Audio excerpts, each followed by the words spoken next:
seen your light. I'll follow you.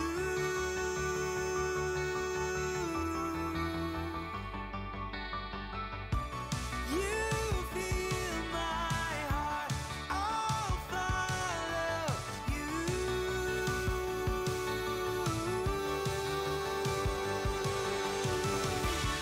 You're the neon sign, out in the dark of the desert night, lighting the highway road. You're a place to rest, and I'm tired in my soul. Jesus, you are my hope. I've seen your love. I'll follow you.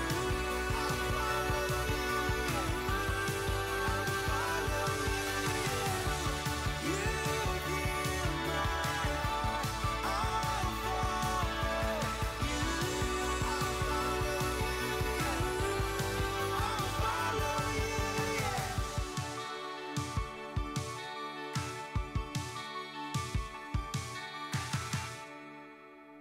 The Morning Invasion with Dex and Steve-O. You're underselling it, which means it's awesome and I want in. I suppose we should get going. Let's go. 10, 9, 8, 7, 6, 5, 4, 3, 2, 1.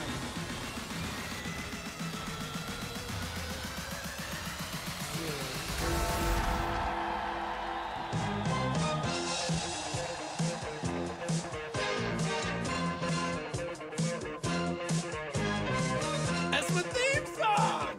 Woo! Man, Yeah! I am very honored to have one of the greatest actors of all time live in the studio from the Dreamstyle Remodeling Star 88 Studios. Thank you. His name is Tom Selleck. Thank you. All right. Tom, Yes. welcome to the Morning Invasion. I don't know where Steve-O's at, It's but good to be here. It's good to be here. I know he would be freaking out right now if he could meet you and interview you. And Been a huge fan of the show for some years, boys. guys, you have to go to Facebook Live and YouTube Live right now at Star 88.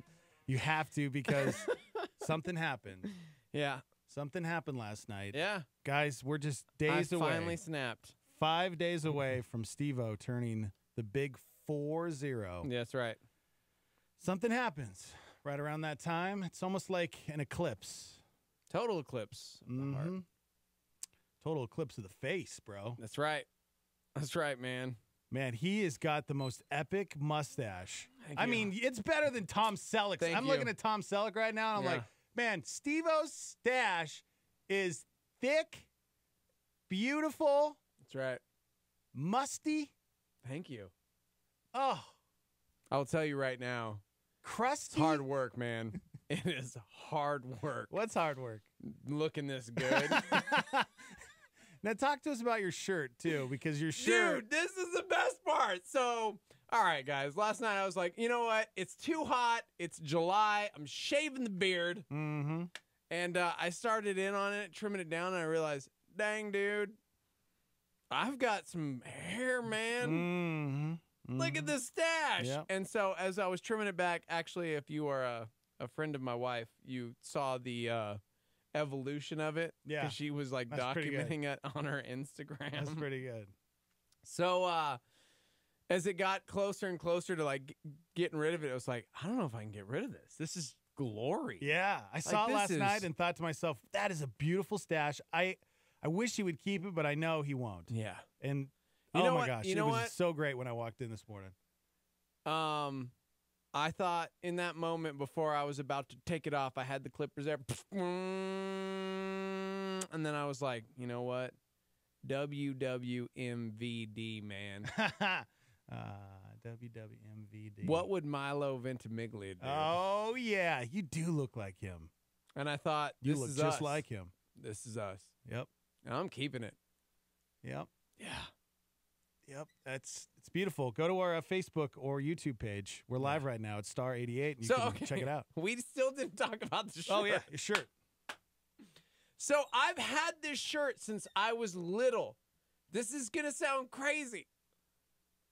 This is my dad's shirt. Wow. Look at this. And So all your this dad 80s was glory. Skinny like you. No. Oh, really? What? No, 6'5", 240. This shirt is normally like stretchy and like It it fits was you like good. Thank you. Yeah, man. This was I Wow. have a So picture of your him dad in like it, would and it was look like Scotty. yes. Yeah. And it's like, yeah. He's all muscly. Yes. Wow. It did not fit.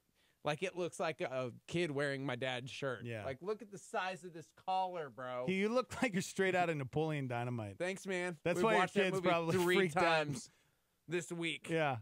That's good. I feel like you're gonna make me a pizza or something. Hey, it's me. Yeah. I'm Audio. Yeah. It's amazing. That's right. Yeah, I like it. Here's what I mean. You've rocked the stash before. Not like this. Not this like is this? the best stash I rocked I've the ever smash. had. The stash for a week once. It was probably 4 or 5 years ago. Yeah. And people treated me different. Yeah. And it wasn't in a creepy, you're like a predator type of way. It was like old people loved me. Yeah. They approached Oh, me. dude, I'll tell you right now, it's 50-50 always when I sport a stash. Because, you know, anytime I'm deciding to make a change and I'm shaving off the beard, I'll keep a stash for a day or two. One time I actually kept it for a little while and it like kind of curled up. Yeah. It's like 50-50. Some people are usually like, dude, you look great. And I'm like, Is it did older your people dad that have say a that? mustache? No, Oh, really? not always. Wow. But yes, pretty much everybody older's just like, Yeah. They can accept it. It's okay. It's like the millennials, the younger generation. They're the ones who are. I can't wait. You're a creeper. Oh, yeah, our girl Celeste is coming in studio in the 7 o'clock hour. And she said that if I still had this today, she was going to troll me hard. See, I feel like hard. I feel like I could trust you now. That's cool, man. Yeah. I don't know what it Hey, is, man. Come get in this van with no windows. What? Yeah, I don't know what it is. It's like it's the Like, comfort of I will. of my dad, maybe, you know? Yeah. 'Cause my dad just rocked the stash. Same with my dad. Yep. Same with my dad. I don't know if the stash will ever come back, and I hope it does. It really won't. Somebody said it looked like Ben Stiller from Dodgeball. Yeah, you do. That's a good call. Thanks, Dan. Yeah, Steve-O's got this thick stash. I really do. It's nice. I can't grow a thick stash like that. You know, It's not happening. takes a man. Yeah, I know, right? I'm not nearly the man you are. Just enjoying my black coffee like a man. Well, I have 50 things no Oh, man over yes. 40 should ever say. Since Steve-O's turning 40, I'm not 40 yet, bro. dude, you are 5 days away. I am 5 days away from 40, guys. All right, these are Okay. things that you need to stop saying. You should never say Never Sam. after you turn 40. Okay. First one, Yeah. don't throw me under the bus. I don't think I've ever used that term. Okay, we'll move on. Okay. Let's do this one. Okay. Does that make sense? Oh, man. Does that make sense? I literally used that last night on a phone call with a stranger. Mm-hmm. Yeah, what you're really telling a person is you're a complete moron if you don't get it by now. Yeah, that sounds like you. Oh, I say that all the time, but I don't mean that. I don't mean you're a moron. All right. I'm making sure that it's coming out well. Things no man over 40 should ever say. I'm a feminist. I would never say that. I'm the feminist Have of you the show. seen my mustache? Teo, he passed it on to me. That's true. Although, coming up at the 7 o'clock hour, we got Women Against Crime coming in. Women against crime? I set up that interview because feminism. Actually, just because protection and I care about women. Well, sure. Yeah, bet I you can't do. say anything and it sounds I serious. care with this about mustache. women. Care about women. Yeah, right. I'm sure you do. We got it. Yeah. Moving on. Next one. You say this all the time. You literally say this all the time. I do. And it's literally. Dang it. Okay. Yep. Got to drop the literally. Yep. You're 40 Okay. now. You can't say 40. that anymore. Who made this list? I don't know, but it's a good list, bro. The one you skipped, I was like, why'd you skip Hook that up? one? Yeah. Hook up? Can't say hook up because we're not in college. Like, this isn't your college buddy's like, bro, did you guys hook up? Ah, Can't say that. So what do you say? Hey, did you guys have a nice date? Okay, yeah. How was the date? All right. Did you guys hook up? See, I'm thinking of hookup as being something different. Oh, no, man. You Yeah.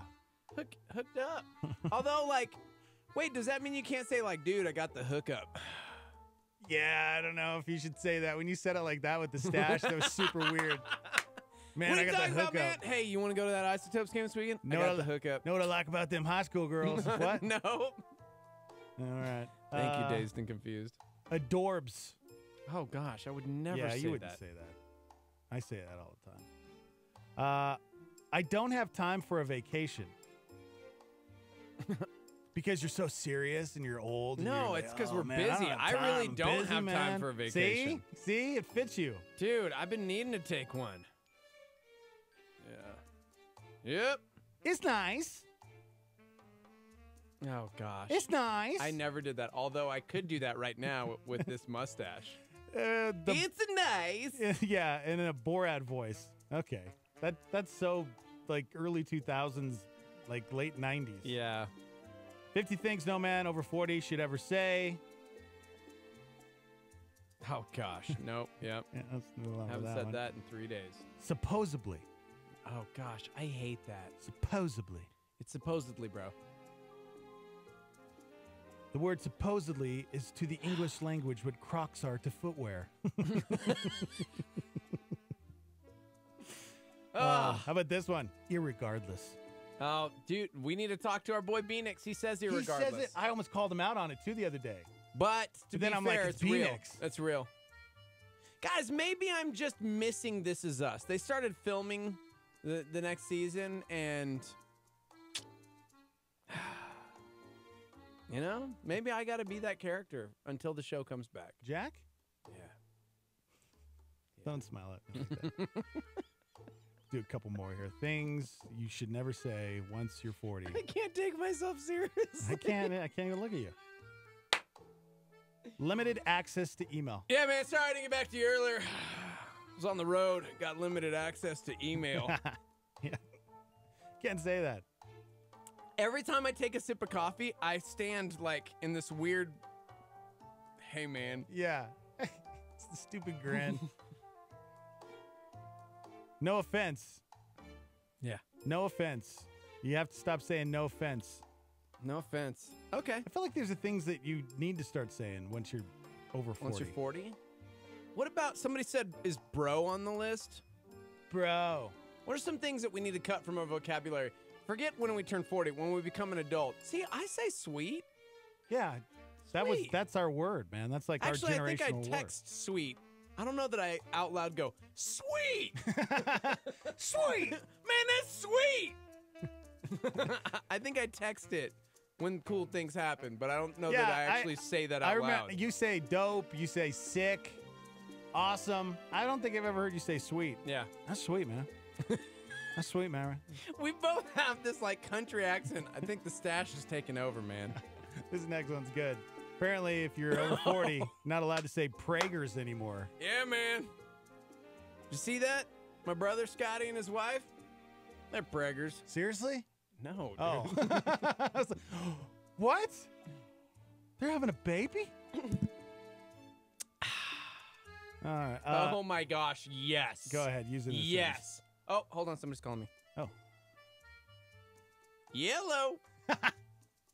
All right. I'm on the air, man. I'll talk to you later. Bye-bye. Yellow. I have never said that. I say it all the I'm time. gonna start saying all of these. I say it all the time. Yellow. Oh, man. Yellow. Let's do a couple more. I'm going to sit this one out. Yeah. If you're just joining us, Dex is helping me. I'm turning 40 in 5 days. So we got to figure out all the things I'm not allowed to say. Who says that? I'm going to sit this one out. Yeah, in your 20s and 30s, skipping on the chance to do something fun is no big deal I feel because like- odds yeah. are you'll be right back in the game tomorrow. Oh, okay. But in your 40s, declining invitations to go out with the boys or go to a show or join in a pickup game or take a crazy road trip for no reason is the first step towards giving up completely. Who did this list? Well, it's on MSN, so. Interwebs? Oh, no, I say that. I say that comically, though. Oh my gosh. On the old interwebs. gosh, these are all things you have to say at 40. You have to say to at 40. maintain hilarity. Exactly. Oh, you what? You never heard of the old interwebs? You gotta say it like that, though. I need to use the little boys' room? Oh, man. Okay, what? When's the last time you said that? The little boys' room? Little boys' room. I don't know that. Yeah. Gosh. Somebody said Steve-O looks like the old cop Snapchat filter with that mustache, which, by the way, I got approval from Officer McDermott last night to rock this stash. Oh, really? Shout out to Officer McDermott. That's real. Really? Yeah, because I look like a boss You do look like a cop. A boss cop. I don't know. All right, let's do the last one here. This is something, you know when you go in for the fist bump and you blow up? Oh, gosh. And you do No. You fist bump and then you go, Did you notice pow. how I didn't even know how to do that? I hate that. Shake my hand. We are grown-ups. Fist bump. No, man, fist bump. No, I don't even like the, hey, man, how's it going? Go ahead. Come on. Bring it in. And you're like, oh, I accidentally grabbed. Just shake my I hand. hate that so much. Shake my hand. We're grown-ups. I get so much anxiety when people put their hand out because You if have they to, put it in a way, you have to look at the angle to see. Oh, he's going in for like the cup or the, what would you call that? You I know, am where a grown man. Shake that hand. Yeah, everybody out there, please start just shaking people's hands because the whole coming in to do the, I still don't know what that's called. Like when you grab the thumb, Yeah. it's weird, man. So there you go. Apparently, according to whoever did this, MSN or Eric Spinznagel?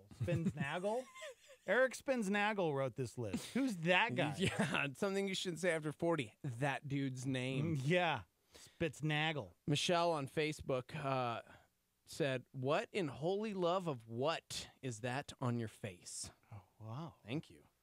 Well, I mean, how did you take that? Did you take that as Took a it as a compliment? compliment. You did? Yeah. It's because you're so taken aback by my man charm. Your man charm? Yeah. That Oh, my gosh. I can't wait to shave this thing when I get home. But here's the thing. Now it's been on too long. I did this for comedy for Instagram last night and then kept it for you. And now it's almost like it becomes a part of you. Oh, yeah. How do I get rid of this when I get home? Because every time I see myself on Facebook or YouTube right now, I just smile, man. Yeah. Yep. I just smile. There's something that happens, ladies, this is something you'll never understand with men when they have a beard or a mustache, is that you become very attached. Literally, it is attached Yes. to your face. Yes. And it's like this relationship that you have. Maybe I want with to keep your- it. Maybe this is the new look, you know? It's the new look, man. You hit 40 and something changes, man. It's the new look. You hold your coffee mug with at a 90-degree angle like that, and you just Yep. Facebook.com/star88FM. Somebody else said Super Troopers. Super Troopers. Yeah. Yeah, check out Steve-O's epic stash. Somebody said, good morning, guys. Is it too early to say that I watched Ant-Man and the Wasp yesterday? Great movie. Okay, listen. For those of us who haven't had a chance to watch it, world, stop ruining things. Yeah, Heidi. I wasn't going to call her out. I did. Yep. Caleb said my smile is 10,000 times better with this mustache. Thank you. Thank you very much. It's I've been beautiful, watching man. like westerns lately. Yeah? Maybe that's what it is. I'm just like in the zone. See, I always made Wait, fun is of my that dad. an old guy thing? Yeah, I'm but watching I westerns. made fun of my dad for I was always, I mean, I love westerns, but when I was a kid, I wasn't really into them. My dad loved them. And I didn't understand that. I thought, man, that's an old thing to do. When I start watching westerns, I know. Or do you drive around without any music sometimes and it's just completely silent? Yeah. See? When you Yeah. get old, that's what you do. You're like, man, I just want quiet. I just want quiet, man. You're officially old. All right. Sorry, dude. 5 days away. I'm And by the way, about it's to not be really old.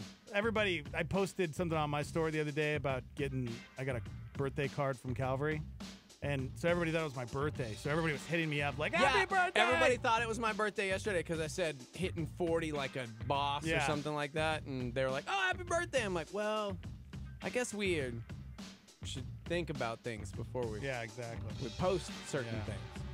Yep, we're 5 days away from Steve-O turning the big 4-0. I gotta go big, man. Go big, bro. Go big. All right, we got a big show today. You guys can call us, 505-338-3700. What's the live line number to text in? 505-585-LIVE. That's 505-585-5483. I can't take myself seriously. Do it, man. Be serious. You're 40 now. All right. You're serious. Coming up in the 7 o'clock hour, we're going to talk to Trish Hoffman, who basically used to run the cops. Do you remember her? Yeah, She was the spokesperson, Heck yeah. like always on the news. Yep. It's like every time you saw that movie and there was like a crime, there was the person talking. It's like That's her. It's like that lady for Beaver Toyota. Yeah, It's but like when you what? yeah. Way cooler than that. Well, way cooler, You but I'm just just like saying. went. Yeah, you're right. You She's just compared way her cooler. to Linda Beaver. She's not even from here. Yeah, She's from no. Denver. I was so heartbroken when I found out about that. Her and our girl Celeste will be in studio. Celeste that used to be on this station? Yeah. Amazing. They got an incredible program to help the ladies combat creepers with mustaches. Good, man. I feel like we both have a lot of experience. I've been in jail. You know, I know a lot about jail. You've never been to jail. You're going to jail because you have that epic stash. You're on your way. I'm well on my way. All right. We got to take a break. Live from the Dream Style Remodeling Star 8 Studios. Hang on.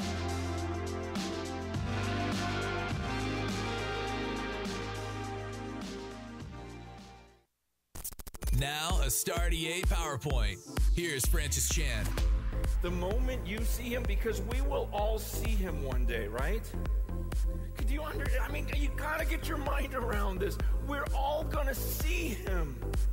I mean, the Bible says that when Moses said to God, Moses asked God in Exodus, he says, can I see your face? He goes, God, just let me see your face. And do you remember what God said to Moses? God says, no man can see my face and live. That's crazy. He tells Moses, I know you want to see me right now as a human being, but do you understand that no human being can actually see my face and live through it? That was Francis Chan on Star 8 with a PowerPoint. This is a fresh thought. Listen up to Levi Lusko. Future you is simply an exaggerated version of current you. When we think about the future sometimes rather romantically, this mysterious thing like, oh, am I going to be my girl? You're going to be exactly like you, just exaggerated. You're going to be exactly, if you want to know what you're going to look like in 5 years and in 10 years after that and 20 years after that, just look at yourself with more miles on the odometer. What do I mean? I mean, if you're kind today, you'll be kinder then. Because these things deepen.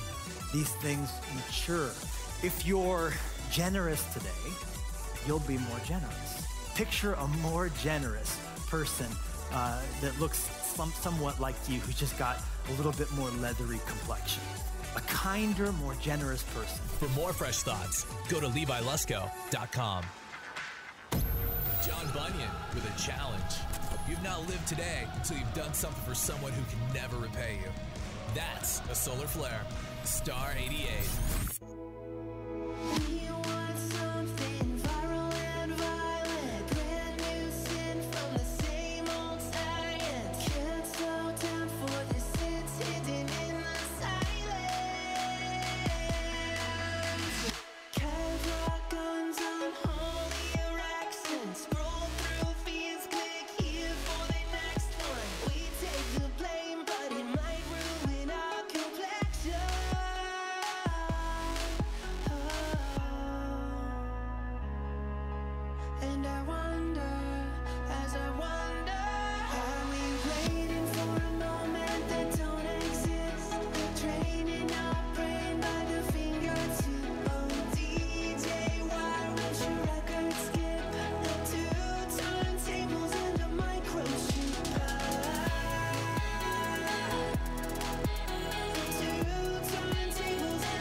sure if this is a miracle, a science, or what, but all 12 boys and their coach are out of the cave in Thailand. The best of the best came to save these boys. The world came to the rescue. President Trump coming out swinging after raising tensions with the very allies he's poised to meet here at the NATO summit. We pay far too much, and they pay far too little. There were no fatalities when a plane carrying 11 people crashed today in a mountainous region of Alaska. It's the end of an era for Southwest Airlines, which announced today it will stop serving peanuts on flights beginning August 1st. Some of the immigrant families separated at the U.S.-Mexico border were reunited, but the administration will not meet a court-ordered deadline for reuniting all children under the age of 5. George Clooney injured in Italy when his scooter collided with a car. Clooney has been released from the hospital. The ensuing corner swung in, header on frame! France has punched the first ticket to Sunday's World Cup final. Yes! Viva la France! Okay. That was an awesome game. They beat Belgium. No kidding. The favorite to win it all. And now the really quick World Cup sports report for people who could care less about the World Cup. France beat Belgium 1-0. Big deal. Thank you. This has been the really quick World Cup sports report for people who could care less about the World Cup. That's great. That's glad we have those updates because I don't really care. Okay. And now the really quick World Cup sports report for people who could care less about the World Cup. This morning it's England versus Croatia. Yeah, Croatia. This has been the really quick World Cup sports report for people who could care less about the World Cup. Amazing. Still watching, bro? Of course, dude. Noon o'clock today. Noon o'clock? Noon high, man. Gonna be watching some Croatia and England. Going for the boys across the pond, even though, we had to fight to keep our country. Why are you I talking feel like like that? I can't. I just I can't love how you take said noon myself high. serious. Noon high. Yeah. Noon high today. Felicia says I look like Val Kilmer in Tombstone. Yeah. Heck yeah, man! He doesn't look like Val Kilmer. I'll take it. Guys, go check out Stachepocalypse live from the Dreamstyle Remodeling 38 Studios. How we Steve-O has the most epic 40-year-old stash. How come it's got to be a 40-year-old stash? You don't think this makes me look younger? Nah. No. Not even a little. No.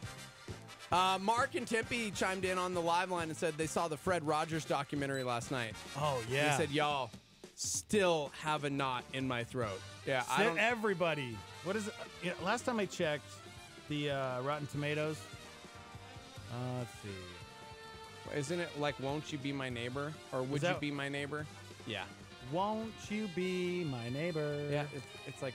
Yeah. Let's see what it has for Rotten Tomatoes. Yeah.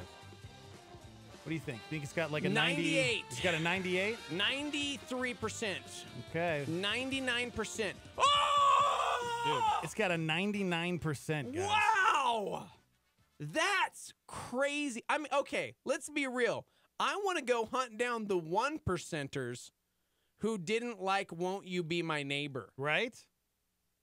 I Seriously. haven't even seen it, but Fred Rogers was the real deal, man. He was the real deal. The genuine article. The best of the best. Man, I think I need to show my kids like Mr. Rogers. No, they're watching terrible television these days. See, I don't know if they would be able to relate. Maybe Brody. Even Brody, though, I don't know if he would be into it. Because they're just like all about the like action, the crazy explosions. I don't think it's going to stimulate their mind. We've ruined our children. Exactly. We've ruined our children. I mean, if he was maybe 2 or 3 and you started him on Mr. Rogers, then yeah. Yeah.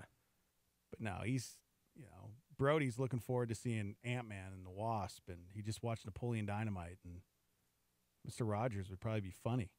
But yeah. Man, he definitely changed the way, he changed the world. Will you man. answer the phone? He changed the world. Is this Mr. Rogers? I hope so. Good morning. Hi, guys. Hi. It's Britt. Hey, Britt. What are you doing? Hey, Britt. What's going on there, Britt Romney? How you feeling? I'm feeling good. Yeah? It's good. Steve-O, it's so funny, but you look more like your brother now that you have that. You How think? do I look like my brother? He couldn't grow a mustache if he tried. Yeah, I know, but I it's don't know. so weird. You look more like him with just a stash. Okay. I mean, all right. Okay. I'll take Kind it. of creepy. I mean, you know what? You and your brother are handsome. Thank you. Both are handsome Thank fellers. you. You know, if we were alive in the 1800s, I feel like we'd be one of them like gangs running around, man. Oh, yeah.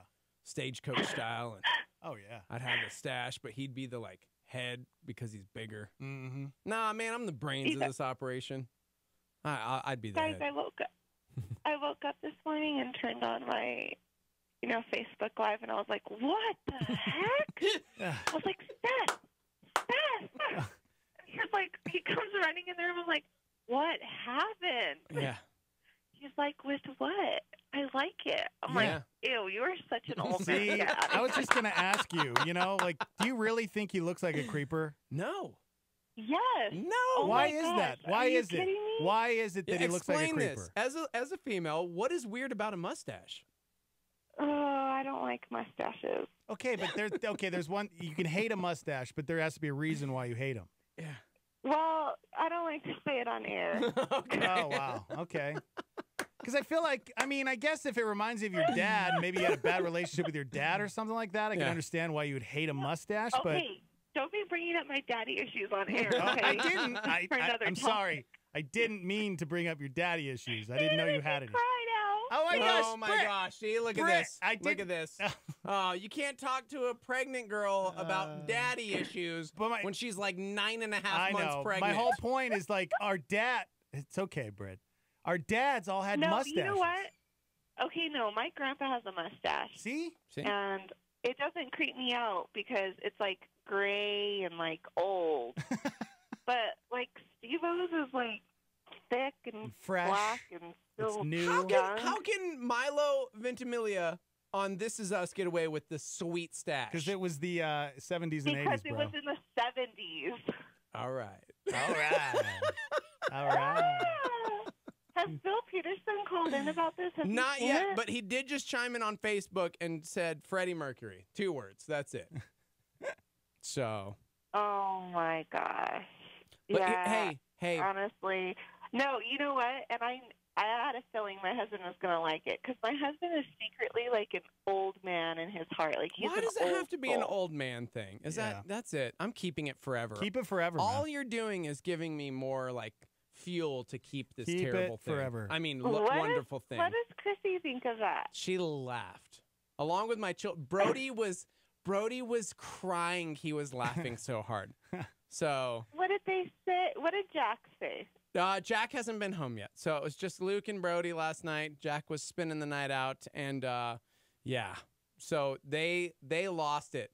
Luke thought I looked like a cowboy in like an old movie, and Brody couldn't stop laughing. He was freaking out.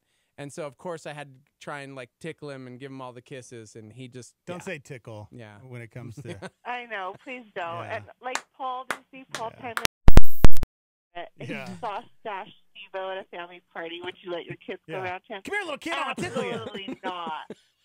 Yeah. Like, don't be tickling stay kids, away bro. You're from gonna the go. You're gonna go to jail. See, if you didn't have the stash, you could totally tickle your kid Hey, or any kid. I'm breaking down a stereotype that not No. everybody with a stash is a creeper, man. No. You know what? You know what I think makes it even worse is that you're wearing like a polo. This is my today. dad's shirt With your- from the 70s. That's why great. I wore it. Because it matches my look, man. You know?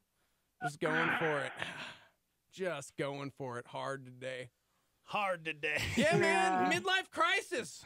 I'm hitting it. Man. Yeah. This is how Yeah. I'm doing it. I'm not buying a fancy car. I'm not freaking out. I'm not moving to Tahiti. Brett, are you doing all right? Sporting a sweet stash. How long do we have till this baby is here? We have about a month. About a month. And honestly, you guys, last night I got maybe like 3 hours of sleep. Oh, it's so uncomfortable, Because isn't it? I'm just like so uncomfortable, dude. So uncomfortable. I'm sorry. And this is the part where you like start getting bitter at your husband because he's like laying in bed all comfortable, snoring away and not having a kid punch his lung or having to wake up to pee every other hour. Do you wake him up? Do you wake So- Seth up and be like, you know what? If I have to be up, you have to be up. Hey, You know what I do occasionally? Yeah, hopefully he's at work already. He doesn't hear this.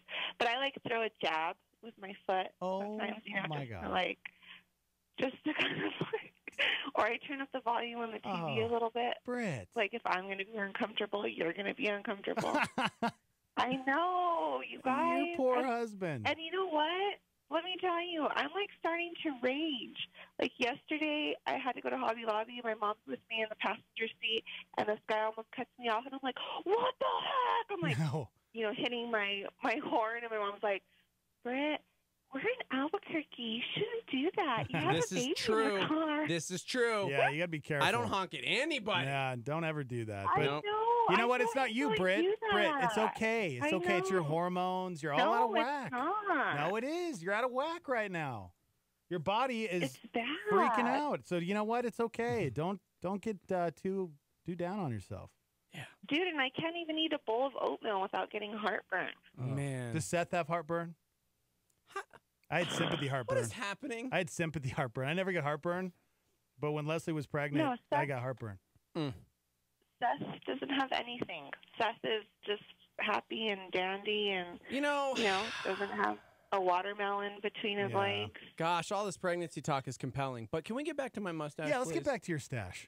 Listen, Britt, I Let's center mustache you a attention. question. Okay. You mustache me a question? Yes. Will you Yes, I will am you gonna be able to get I used to the mustache? No, please don't do that. Please don't. Will I be able to I hold your will new baby pay- with this mustache? Ew. If I've got Ew. a That's sweet all I have to smirk on say. my face. Ew. I'm just going to be like, hey, Britt, let me hold that baby, man. Hey, they're going to be like, Mom, Uncle Steve really freaks me out. Yeah. No way, man. Life of the party. Oh. I want to be the one that they're just like, there's something different about that man. Yeah, and right. I love it. And I'm going to be like, I know, man. I know. I That's cannot right. talk You normal. can't stop I this. can't talk normal, and I can't take myself seriously. It's weird. I I'm will good pay until your I see children myself. to Yeah. shave that thing in your sleep. No. How All long, right. are you really going to keep that? Please don't keep it. You know what? He'll Only be for fine. like 7 months. Listen, you need to be careful. This is a PSA for the public. And coming up in the 7 o'clock hour, we're going to have Trish Hoffman in along with our girl Celeste talking about women against crime. Stop honking at people. Our boy Javi on Facebook just chimed in and said he had a dude wanting to fight him over a parking spot. Yep. So Stop honking. Don't do Yeah, that. I almost fought someone the other day over a See, parking no, spot, actually. no. Don't do that. I got a gun Nobody's pulled gonna on me. care. No, I'm pregnant, and you don't need this parking spot. You need to walk. You need to get some miles in. So you need to park up there, and I'll park here because I can barely walk. Speaking of Trish, she's at the back door. You need to go get her. I can't go to the back and get her because she's going to be like, Oh, whoa. She's whoa. she's Actually, probably gonna she's an she tase was you. an officer of the law, gonna tase you. so she'll know how to handle me. I'm so excited to hear about this class because Michelle Bransford says it's amazing, the self-defense. There you go. Yeah, that's what we're All talking right, about well, this I'm going to morning. let you guys go 'cause All I'm right, so Britt. excited to Okay. listen. We'll see you, Britt. You All take All care. right. Bye, guys. Be nice to your husband. Praying for you, Seth. Somebody sent in a photo of Ben Stiller from Oh my Happy gosh, Gilmore. you do. You have that exact same No, I don't, man. stash. Mine comes to a point, and it's more westerny. You can tell his is fake. We're and going his to is- talk to Trish coming is up at beautiful. 7 o'clock about this stash because, obviously she's here to talk about the class, Women Against Crime. And A crime, maybe a crime. If Yeah. one followed a crime. not all creepers sport stashes and make it easy, Don't do the crime if you can't do the time. Yeah. I just feel like I shouldn't be sitting next to you, man. Like I look at myself and then look at you and go, man, we don't fit anymore. We don't. Like- I'm like Starsky, Yeah. and you're like Joe. There's no Starsky and Joe. Come on. Jarrett seriously thought the stash was fake at first. We got to move on. We can't just talk about this all morning. I shouldn't have done this. I didn't realize it was going to take over the show. Let's talk about George Clooney for a second. He almost died yesterday in Italy. Did you see this video? Did you see the video? No. Of George Clooney? All right, watch this. Boom. George Clooney, he was in Italy on a scooter, and he's lucky to be alive. So he was riding the scooter to the set Oh my when a gosh. car cut him off, and they collided. And they said he was going about 60 miles an hour. And after impact, he was thrown from his bike, and his helmet struck the car's windshield, And causing it to shatter. shattered. Yeah, and they don't know if he was still wearing the helmet when it broke or it had fallen off. He was hurled 20 feet in the air, actually flew over the car that he hit. And they say that, you know, he's got some scrapes and bruises, but he's fine. Didn't break anything. I mean, that's going 60 miles an hour and hitting another vehicle head on like that.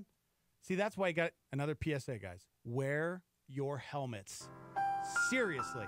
Okay. Think of Nate Heitzik. He could have been dead right now. I was just about to say, real PSA, I used to ride motorcycles, and then we started having kids, and my wife was like, hey, how about no? Because unfortunately, no matter how defensive you are as a driver in the state of New Mexico, I'm not kidding, people don't care. People don't watch for you. Yeah. And I've seen way too many people on little rice burners going, weaving in and out of traffic, and it's like, sadly, I'm just praying, Lord, don't let that dude die today, because it's not safe in our state to ride motorcycles. It's just not. I almost killed a guy about 10 years ago.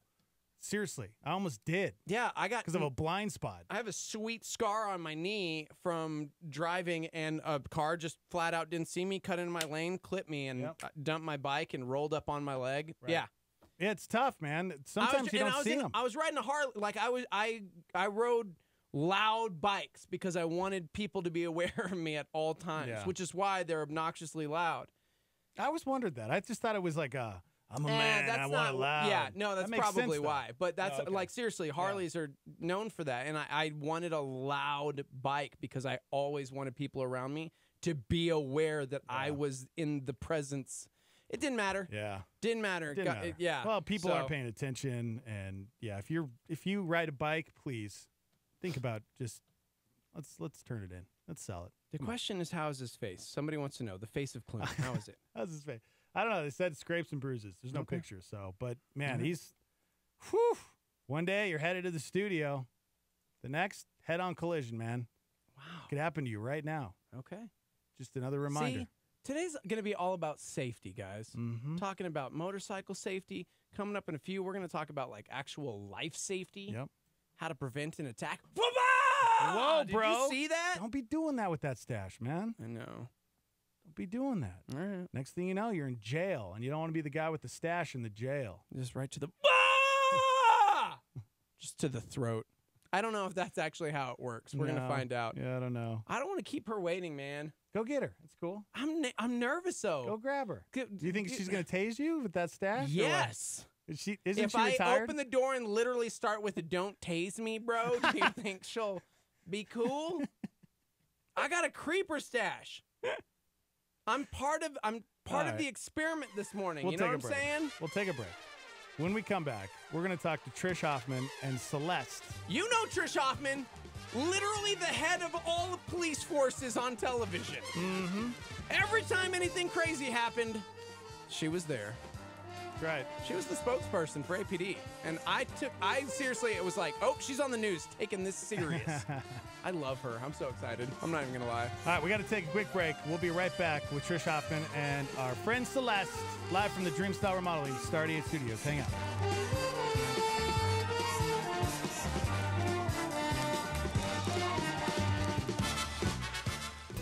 Paradise Village, serving Albuquerque since 1983 and providing customers with home and car audio systems, home theater, security systems, and much more. Paradise Village is not interested in finding customers, but rather creating relationships. Located at 4205 San Mateo Northeast in Albuquerque, or online at paradisevillagenm.com. Paradise Village, 505-881-6375. That's 505-881-6375. Star 88 thanks Paradise Village for their financial support. Evangel Christian Academy is a private school that is Christ-centered for tomorrow's leaders. With affordable tuition, small classes, a great sports program, and a secure facility, Evangel strives to equip students for the work God has for them. Our high school utilizes dual credit through C&M by offering 4 courses on our academy campus taught by our staff.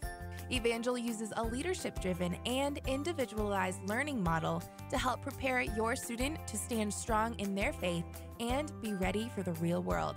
To further speak to individual students with various circumstances, we have a Christian-focused online homebound program for up to 20 students, grade 6 through 12. For more information about our programs, grade K through 12, please call 505-883-4674 or go online to ecanm.info. That's ecanm.info. Everyone experiences pain. Some experience it in drips and drabs. For others, it's more like a waterfall. This week on A New Beginning, Pastor Greg Laurie takes us to the Gospel of John for strong biblical encouragement about placing our pain in the hands of God and waiting on His perfect timing. Tune in this week for A New Beginning. Make an appointment with Greg Laurie weekdays at 8:30 a.m. on our sister station, KNKT 107.1 FM. Something wasn't working, running out of faith. I was so uncertain, I couldn't find my place. Then I let go, let love surround me, and I found myself right where you found me. That's the life in your life. How could I want anything more? It blows my mind every time I'm reminded that you call me yours. That's the life. Yeah, that's the life. Ooh, that's the life. Yeah, that's the life. Ooh. The thing about surrender, that's when the power comes, making you the center, the breath inside my lungs. And why would I run back to where I was? Yeah, 'cause I got everything in your love. That's the life in your life. How could I want anything more? It blows my mind every time I'm reminded that you call me yours. That's the life. Yeah, that's the life. Ooh, that's the life. Yeah, that's the life. Ooh, I know my future holds everyday miracles. Father, you promised me all of eternity. I know my future holds everyday miracles, so bring it on. Father, you promised me all of eternity. Oh, I'm coming home. That's the life in your life. How could I want anything more? It blows my mind every time I'm reminded that you call me yours. That's the life. Yeah, that's the life. That's the life. You paid for mine. That's the life.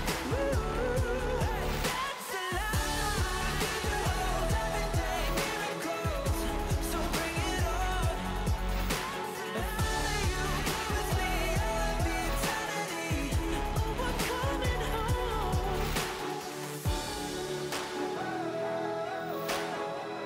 Oh, I'm coming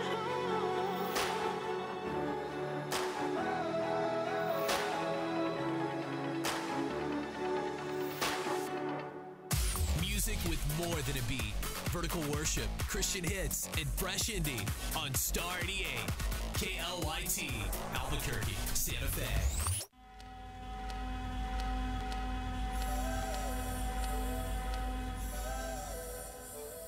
I know the fight I'm facing is no surprise to you. This time's not lost or wasted, but I forget. Underwater like I'm drowning, can't seem to catch my breath. I know this fear that found me is powerless. Sometimes I just don't remember. Oh, when I forget, remind me you never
The Morning Invasion with Dex and Steve-O on Star 88.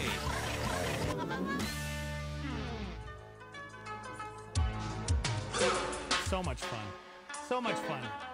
Guys, you have to go to Facebook Live, YouTube Live, not only to see I'm not wearing my glasses, sorry. Steve-O's epic stash, but we have a couple amazing ladies hanging out from the studios here.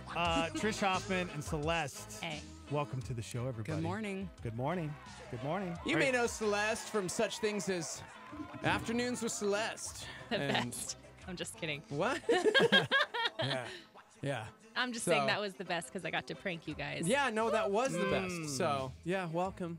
Welcome. Welcome back. Thanks. You may know Trish Hoffman as the face of the cops, literally, for like years. Why are you wearing those sunglasses, man? What? I'm the perp. Oh my Wait, what? The perp. It's just, sorry, you wouldn't understand. I'm Trish saying knows the what I'm perp talking or the about. perp? The I'm- perp, bro. I'm getting ready to put the gotchas on you The in just a second. perpetrator. The perpetrator. Tase Come him. on, man. Tase him, Trish. Don't tase me, bro. No, you need to.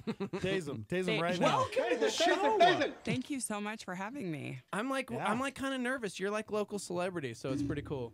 Well, maybe in my own mind is what I do. Thank you. Yeah. So I joke, but really, I mean, so in law enforcement, you part of the APD for many years, and you were like the face. Anytime anything crazy happened, I knew if you were there talking about it, I could trust it. I was. I just recently retired after 23 years, and for part of my career, I was the public information officer, which was a really busy position. You know, doing all the media and. Like you're saying, the face of APD and talking on behalf of the department, but it was great. Yeah.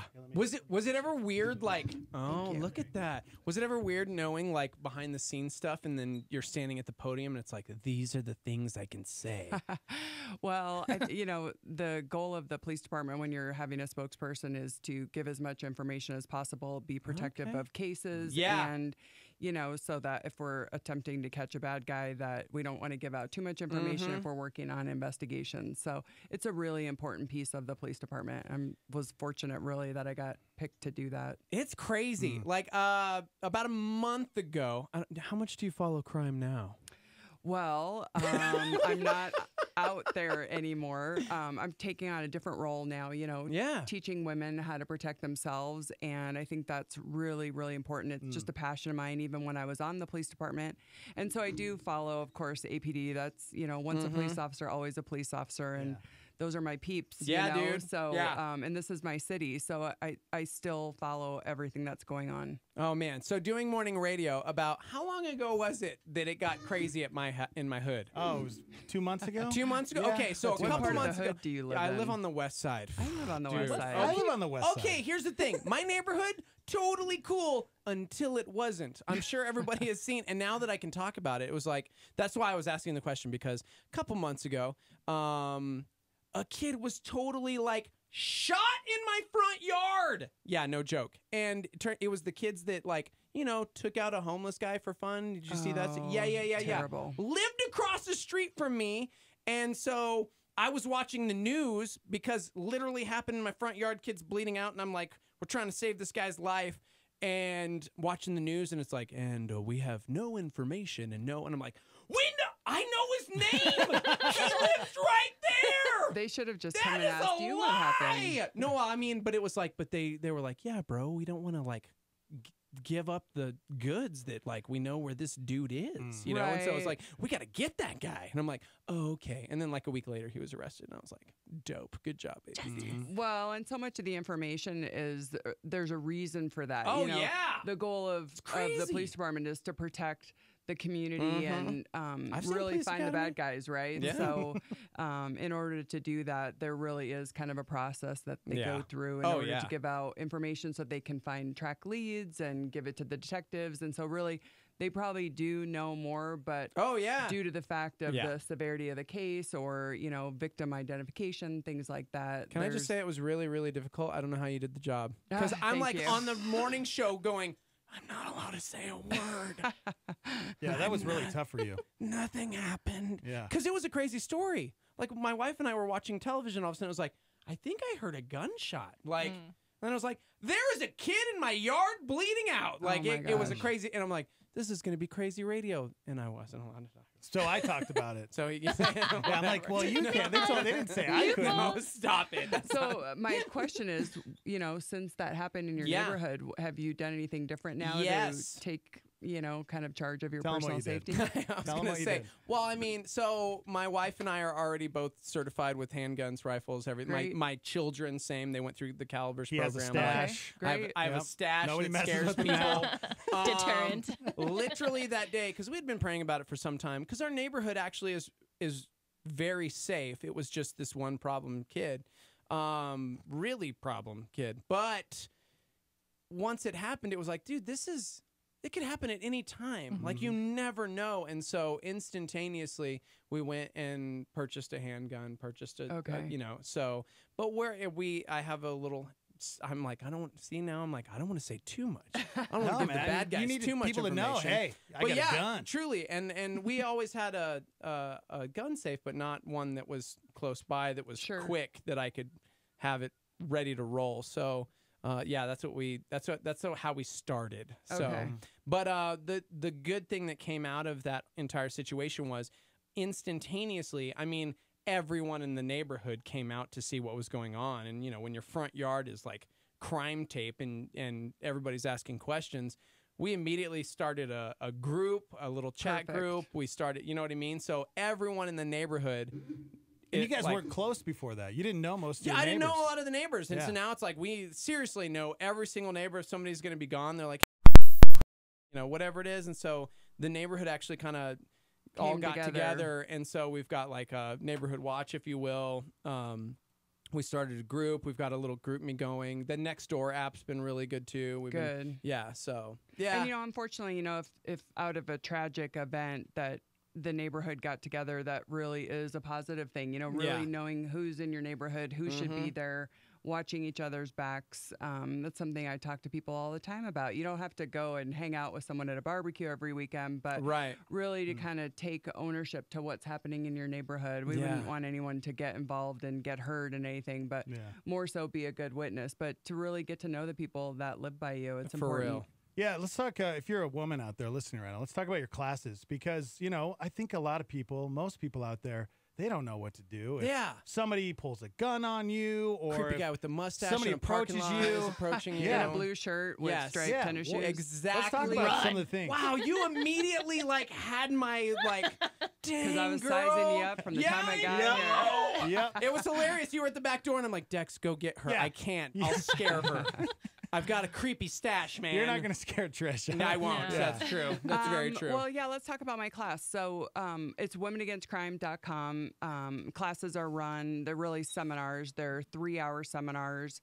Have a class this weekend. It's sold out. And so that's awesome. If people can follow on the website, that's when class announcements are, where they're going to be, what times, things of that. But specifically what the class is about is for women. Obviously, I'm a woman, and it's a safe place to come and learn about personal safety, hands-on self-defense, different things you can carry for your personal protection, from your keys all the way up to firearms. And we talk about those type situations. And then, how do you really get started? Because a lot of women, if they've had something happen to them in the past, that they're scared, or they're not empowered, or they don't have the confidence. And so that's what the class is about as well. It's a time to come together.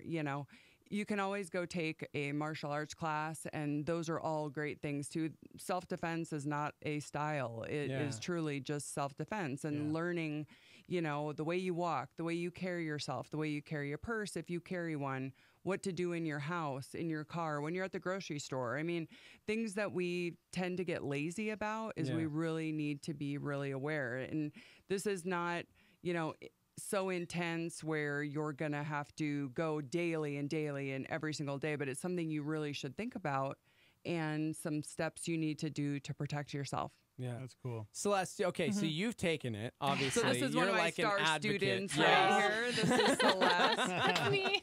Let me just tell you about Celeste. So Celeste came to my class a couple of months ago, and it's interesting. You always have someone in the class you really connect with, and that truly was Celeste. She was so excited, and she was great. She's strong, and she really was empowered by the class. And so, I contacted her. We talked during the class or after the class. And so she's part of the Women Against Crime tribe. So she's a great advocate.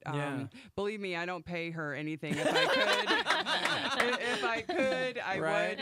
So far it's still a one-woman show. Women Against Crime is new business. And so Celeste has been so great. She comes and helps my class and every time. And like I said, right now we're only meeting once a month. Yeah. And as the need arises, which there is a huge need here. I mean, no matter where you live, there's going to be crime. And so we can't deter everything, but we can certainly do things and protect ourselves in the way we think about it and what we do to train ourselves. But I'll let Celeste tell you, but she's been really amazing. I mean, she got me here with you guys. Yeah, I know, right? Yeah. She's been a really great advocate. Yeah, no, I loved it. I went on the St. Patty's Day class. I remember because they had little green cookies. I was like, this place is legit. Yeah.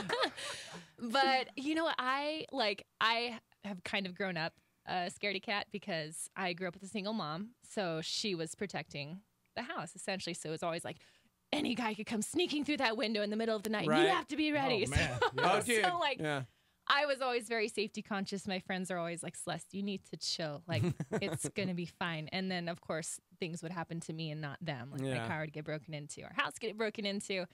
And so I actually heard about the class via an email chain. And I was like, okay, I'm going to go to this thing, mostly because Trish's name was on it. I was like, I know her. I'm going to go. I can trust her. And so I showed up, and I kind of realized through the class, I was like, you know what? Like, I'm kind of afraid, but I'm kind of an Amazon. I'm 5'11". Like, I'm not a Taylor Swift stick. Like, I can handle. But I saw a lot of more kind of like normal-sized women that are a little more petite, and I was like, oh, I get it now. Like, if I was a little bit smaller, like, I think it would be a little bit more scary. But anyway, just kind of watching these other women that were also, I could tell, afraid, and just kind of like, oh my gosh, what would I do? And just seeing the difference at the end of the class, I was like, yes, I want to be part of that. And I think I can actually hold the bag for them. Right. Like, well, and some people are intimidated, and really the reason this class is for women right now, and not that we exclude men, but it's just where my specialty has always been, is that they've had different experiences. A lot of women is sexual assault survivors or domestic violence background. Everyone has a story, and so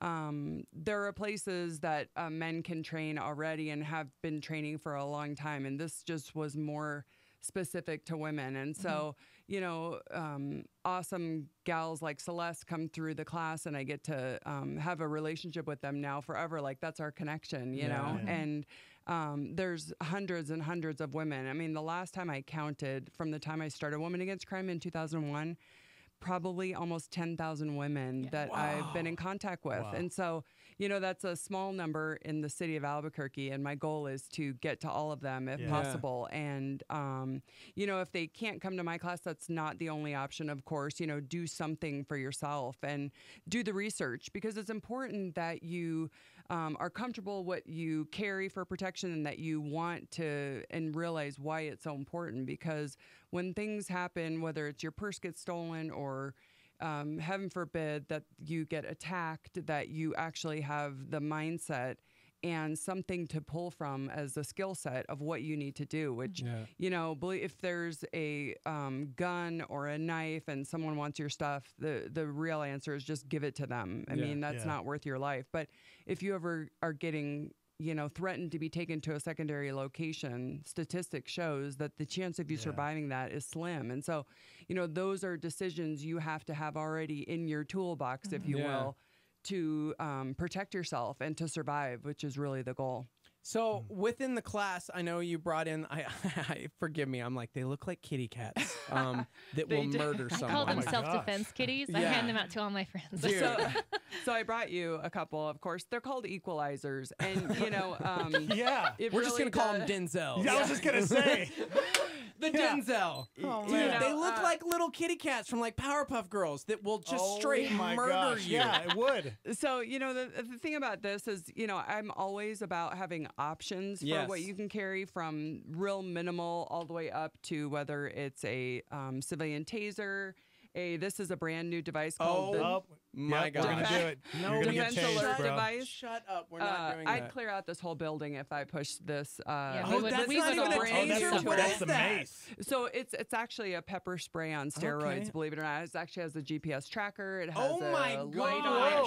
And It's so, amazing. so there's like, we kind of start slow and go all the way up, but knowing that there's options because not Yeah. everyone wants to carry the same thing that I would carry. So Right. this device is great because it stays on your hand when you're walking or running. People don't know what's in here. Yeah. It's not a firearm, and it has a tracking device on it. You can do an alert system. There's a crowd alert, and then of course the equalizer. And this is just great, simple if you carry nothing else, or maybe you're out walking or to your car. But obviously, you should have multiple things like. Kind of like where you stash your guns. Yes, Like exactly. something underneath you that you can pull up. But it's something versus nothing. And it's not the answer for everybody, but it's a start if you've never had any experience with that. So these are available like when I have classes. I don't have online site yet. I mean, for tools and things like that, but they're readily available and you can get them anywhere and they're really inexpensive. But I you put love it in your that. hand and, if somebody was to grab you, start fighting, really surviving. And you're going to teach them like exactly where you want to hit them. Yes, exactly. We really kind of go neck. basic. We go basic because I want women to remember what they learned, and then how do they keep up with their training? It's all about sustaining your training. Reviewing this kind of stuff all the time, so you're ready. Because think about it. You got up this morning and combed your mustache, right?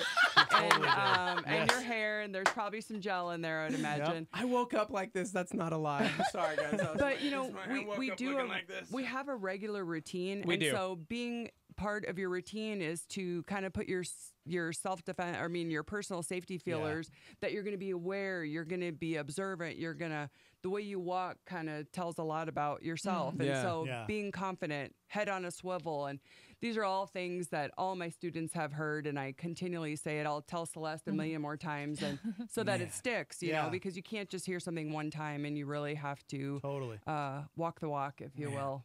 Yeah. Dude, talking with Celeste and Trish Hoffman about Women Against Crime. We're going to post all the details, facebook.com/star88fm. But, okay, so you mentioned the fact that not everybody's comfortable, like, on the same, I don't want to say level, but so growing up for us, it was like we had the rifles in the living room, and my little 5.2 Spanish mama carried a 45 Smith & Wesson. 45. No, yeah. Don't mess with your mama. You don't, you do not mess with my mom. So, like, but for me, I grew up in that environment, but it was something that I was always, I was cool until I had small children, and then it was like, well, I don't want to do this, and obviously it changed when all of a sudden I was placed in a situation where it's like, how am I going to protect my family? Because I wasn't prepared, I wasn't ready for that, and so when you talk about like the different levels within Women Against Crime, you just start with like the kitty cat and like kind of work your way up, or how does that work? Exactly. Like, I actually start even with a pen because like what if you're in your car or you have nothing, like you're going to have to start looking at what could possibly be tools to protect yourself. And I get asked that all the time, well, that's, what is that really going to do? Are you going to kill someone with the equalizer? Which, again, remember the goal is to survive an encounter and to minimize you being injured, and obviously you would like to not be involved in any actual physical force. But so we kind of go up the gamut. We talk about pepper spray, different kinds of pepper spray, what the effects are, how much time you have to get away. We do talk about firearms, and then I kind of leave that to the expert because they really have to do their homework. And if you're comfortable with a firearm, then you have to go get properly trained. And if you even have an equalizer, you have to feel what that feels like, carrying it and striking a bag with it. And so these are all things that we talk about. We talk about a whole bunch of different scenarios. We show videos about, unfortunately, we learn from people's somewhat tragedies. I mean, I've got several videos where women have been taken, they were killed on the side of the road. And so, we watched the video, the woman was walking from Walmart to her car and, what if? So what if it? If this happens, then do this. What do you do? So, again, I'm not the 100% like do what Trish Hoffman says, but I can tell you from my law enforcement background and having the bad guy in the car, talking to victims, survivors, I too was in a domestic violence situation, so I've been on the other side of that as a survivor. And so I think it's a woman to a woman having those conversations. And I go and do those same things. I go get my nails done and my hair, and I'm alone. I travel alone. I live alone. And so those are important things for me for every day. And so I want to give that information off to any woman I can. You know, the goal of Women Against Crime is to like go big, you know, go global, if you will, because it's such vital information. And crime isn't going to go away. There will always be there, but how we deal with it and how we prepare for it is the key. Yeah, I think Steve-O's hitting 40 here in about 4 days. 4 days from the big 40. Happy birthday! 5 days, excuse me. And that's what that's why he's got the stash. There's about 17 reasons why I did this today. Go ahead and stand right there, and I'll spread your legs and your hands. Yeah, and I know, right? Gosh, I know, Yeah. dude. This is crazy. First, hearing what you have to say, Trish, I was thinking, Steve and I need to sign up for like a mixed martial arts class or something like that, because when I'm at the grocery store and I'm leaving, my mother-in-law at one point, she was walking out to her car, and somebody ran up, grabbed her purse, and she held onto it and started dragging her, across the parking lot. And she was all, she got really hurt. And so since then, I've always, when I go out there, I'm always looking to see, make sure, like, if I see somebody that needs help, I'm going to help. Right. But then I'm thinking to myself, okay, well, what happens when I get to that point where I get to that criminal? What do I do then? You know? So I want to be prepared, and I don't think I'm prepared. Well, I watch UFC, but we talk about this. We talk about this regularly. Unfortunately, we live in a culture of someone call 911 is what we say, and so everybody's going, somebody's going to take care of it. You see somebody on the side of the road or like trouble happening, and it's like somebody's going to call 911. We yell someone, somebody call 911. Right, and we I don't think take care of it. A lot of people don't want to get involved, like what you're saying, before fear of not knowing how it's going to go and what if they get in trouble. But I can tell you that being a good Samaritan is just that. If you or somebody that you're with was in trouble, do you have the right to jump in and help them and assist if they're being, their life is being threatened, for sure. So it's one of those things, again, training your brain to, if this happens, then I would do this.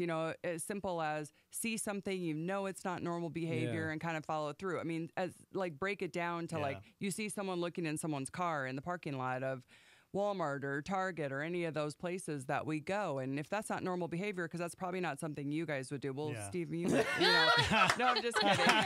Totally kidding.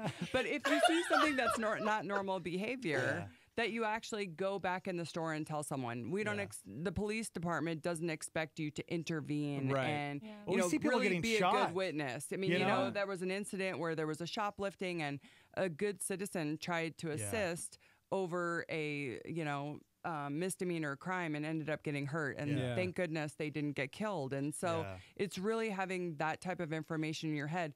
When should you and what you feel appropriate, and so it's, again, having those skills to pull from, because just because you watch UFC, can you really throw a choke on someone? And shout out to Holly Holm. I am not her, but if she was in an altercation, I would be worried. I mean, I would be scared if I was the other person, right?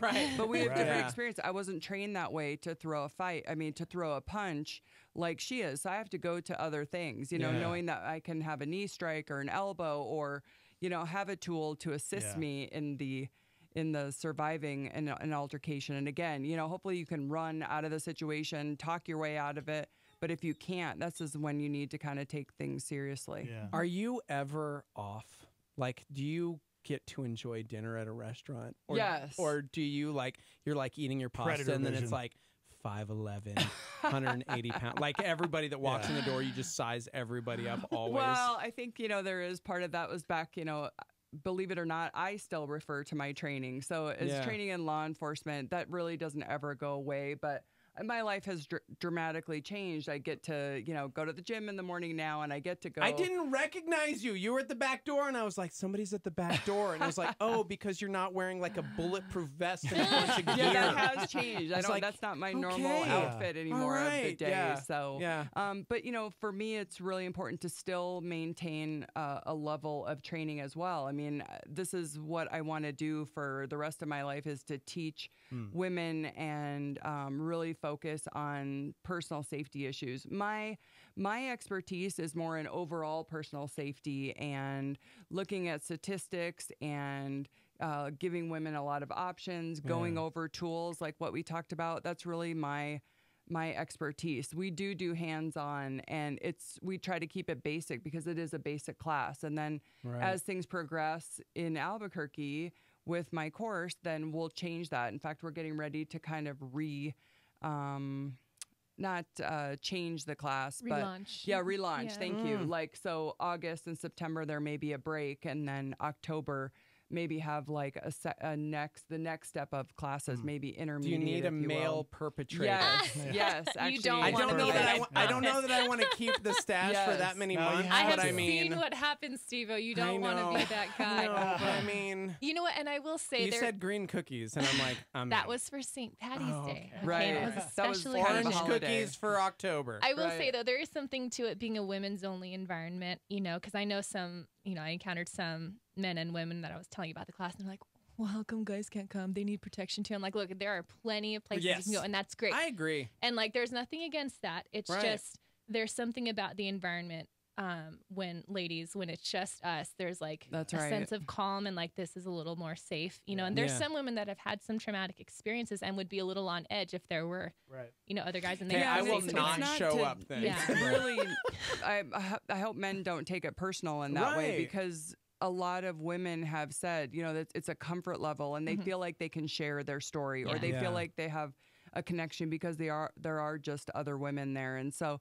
for now, that's how it started. Right. That's how it's starting. I have done some corporate training, and men are there, and there's a lot of great tips that men are not excluded from being a victim of different crimes. And so some corporate training I've done already have had men in it, and it's gone over great. And so again, not trying to exclude them, but it is kind of a special thing when we get together on these seminars and can really dive into what they've experienced. And we're talking with Trish Hoffman and Celeste. How many years did you serve? 23. 23. Is there an age cutoff to join the police department? There is not. I'm going to join. I'm going to join. I'm you turning gotta 40 jump here over close. a block wall. You got to over. He can't do that. Wall. See, we did the SWAT course. Hey, I did that. 4.5 minutes. I did that a year ago, a year and a half ago. That's true. All right? You know what? That is very true. I think I might. And I was wearing a flight suit that didn't fit me. That's true. This you is have all to true. get tear gas, pepper sprayed, tased. I've been tased. And okay. I know what that's He's like. done. Yes. Yeah. You we might did have the to SWAT be course. the person in the suit when the canine dogs do their I'm training. okay with that. Yeah. So Nightmare. you could totally do it. Yeah. I think we you need could good now. people. I mean, agree. Albuquerque needs good people. But I always think I might be too nice. I You think know if I what, pulled Dex? somebody over, I'd be like, "It's cool, man. Just don't do it again." No, I don't know. I feel like nice people make the meanest mean people, because once you snap Maybe. and once you're like, Yeah, no, that's that true. was wrong, Yeah. there is no crossing that Yeah, line. No, you do you'd be care. fine. Yeah. You want to treat people how you'd want to be treated, and police are no different. And they like a lot of common sense. And Albuquerque Police is a great department, and great people are on the police department, as well as the fire department and those first responders. And the community can't do it without the police, and the police can't do it without the community. So it's really important too. Yeah. So you should totally. Yeah, well, I mean, after Come on, 20 do years, it. man, good retirement. I'd be 60. Can we go into the police now, academy together? Now, if you're new, you have to do 25. I Oh think. So my I gosh, was, 65? Oh, I don't know. So- man. That's Come on, a bro. long time. Huh? Are you Mahoney or am I Mahoney? Come on, we can do this. You're I'll go in Mahoney. with you. Talking about age too, though, that's something that I've seen there's a large array of ages that There go to is. this class. And I don't want anyone to think, well, I'm too old, Right. or I'm too. Well, I think there is a young age limit that you don't want. So 12 is the minimum. It's just, we talk about That makes sense. real life situations and some videos, and there's a little bit of language sometimes that I really try to watch what I say, but I'm Don't we all? kind of a no BS person and don't want to sugarcoat things if we're talking about your life. And so, but there are women I've had in my class that are well into their 80s, and there is no age limit maximum, because as women become elderly, they also become another target population. And so kind of dealing with things like that and what your limitations are. What if you have a bad shoulder? How are you going to You think of train yourself everything. for that. Well,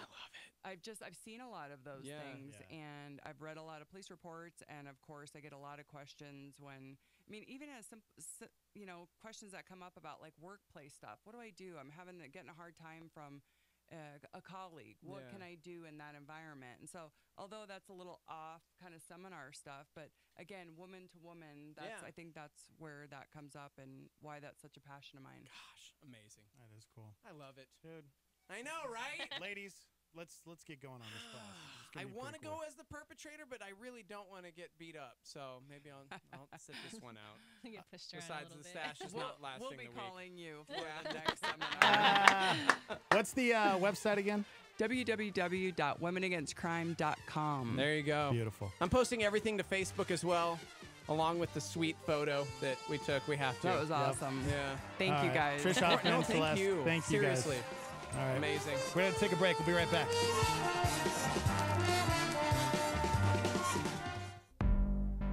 Whether at home or the workplace, we're all leaders. Become a better leader in this leadership moment with Craig Rochelle. The result of poor time management is well-intentioned leaders who consistently allow the urgent to overwhelm the important. So what are we going to do? We're going to schedule our values. Wise time management doesn't mean you do more, but you do more of what matters most. The difference between the values you embrace and the life you live equals the frustration you experience. We're going to schedule our values. Number two, we're going to say no to many small things, to say yes to a few big things. Just because we could doesn't mean we should. We're not going to say, can we do this, but should we do this? Why? Because the barrier to a meaningful life is not a lack of commitment, but overcommitment. Busyness does not necessarily equal importance, productivity, or meaning in life. Just because we could doesn't mean we should. You have one life, let's invest it in a place that matters most. That was Craig Rochelle on a Star 88 Leadership Moment. Hear more at life.church/leadership podcast. On Star 88, Jensen Franklin reminds us every sin begins with a thought. That's a solar flare.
Slave.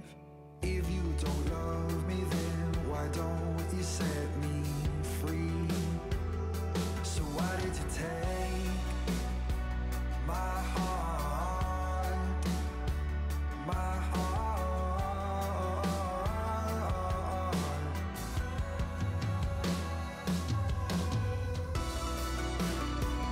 Let go, let go.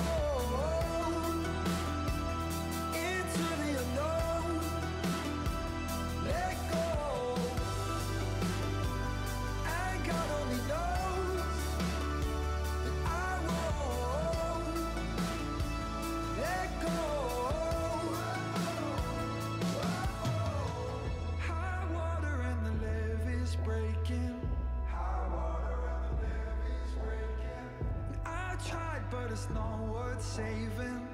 I tried, but it's not worth saving. Short lights and it just might make it. Short lights and it just might make it home.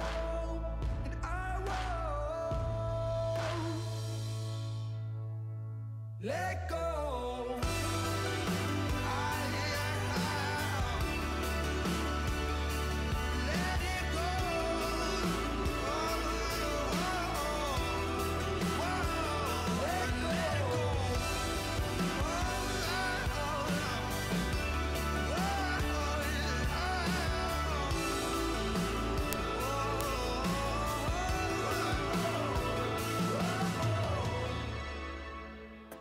Christine Kane challenges us to not just look at those around us, but to see the person as Christ sees them in this Star 88 PowerPoint. The minute you objectify someone and you label them based on what they do or what they did rather than who they are, you've dehumanized them. You no longer see them as a person. They are just refugees. They are just traffic victims. They are just alcoholics. They are just drug addicts. They are just criminals. We just objectify them, we just categorize them, we just label them, and we dehumanize them. It's a plan of the enemy. And it is amazing how we do that. It's how we can look upon. Because we don't see that that's someone's daughter or someone's son. We don't see that that's someone's wife or someone's mother or someone's sister. We just look, because it's easy to look, because when you look, you can just look away and you don't think you've done any harm. But when you see, you can't unsee, and it changes everything. And we have a generation that is looking but not seeing. That's the problem. That's Christine Kane on a Star 88 PowerPoint.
So run for your life now. Maybe you won't, you wanna stay here. You're going to ground, we need to get out. Going is good, we gotta turn on the lights. We gotta run for the woods now.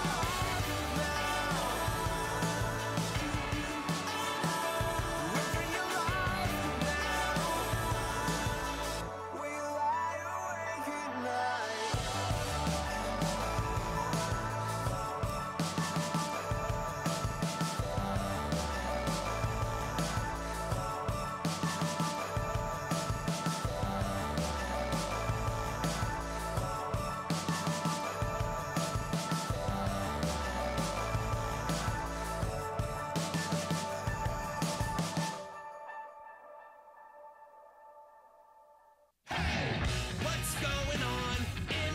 today. All 12 boys and their soccer coach are safe after more than 2 weeks underground. President Donald Trump has pardoned 2 ranchers whose case sparked the armed occupation of a wildlife refuge in Oregon. The dean of Temple University's business school has been forced out over falsified data submitted to rankings organizations about the online master's program there. Civil rights protester James Wells has died at the age of 77. About a dozen Marines are heading to Port-au-Prince, Haiti to help bolster security at the U.S. Embassy there. Stocks are continuing to trade higher on Wall Street. A violent storm whipped through a northwestern North Dakota city overnight, trapping some people in overturned RVs. President Trump has arrived in Belgium for 2 days of talks with U.S. NATO allies. BMW says it'll make an electric version of its Mini car in China with the country's biggest SUV brand, Great Wall Motor. People are feeling confident being able to find another job if they leave their current employer. Thanks again to Trish Hoffman and Celeste for coming in. Women Against Crime. Self-defense class for the ladies out there. So we posted all the details up at our Facebook page. You guys can go check that out if you're curious about it. Good morning, everybody. We're live from the Dreamstyle Remodeling Star 88 Studios. We're hanging out on YouTube Live and Facebook Live at Star 88 FM. You guys can go and watch us and watch Steve-O's stash. It's a stash cam, guys. It's probably not going to be here much longer. I don't know, man. I hope it is, but I just kind of want to wear my shades. Enjoy it while it lasts. Yeah. How do I look? I don't know. I can't. See, you put the shades on, and now I really can't take you serious. What? Yeah. Come on, man. Yeah. See, it looks like you're just trying too hard now. See, now I feel comfortable. Thanks, man. Mm-hmm. Yeah, go check it out. It's pretty epic. One of the most epic stashes I've ever seen. And speaking of epic, 21 Pilots just dropped 2 new tracks. Oh!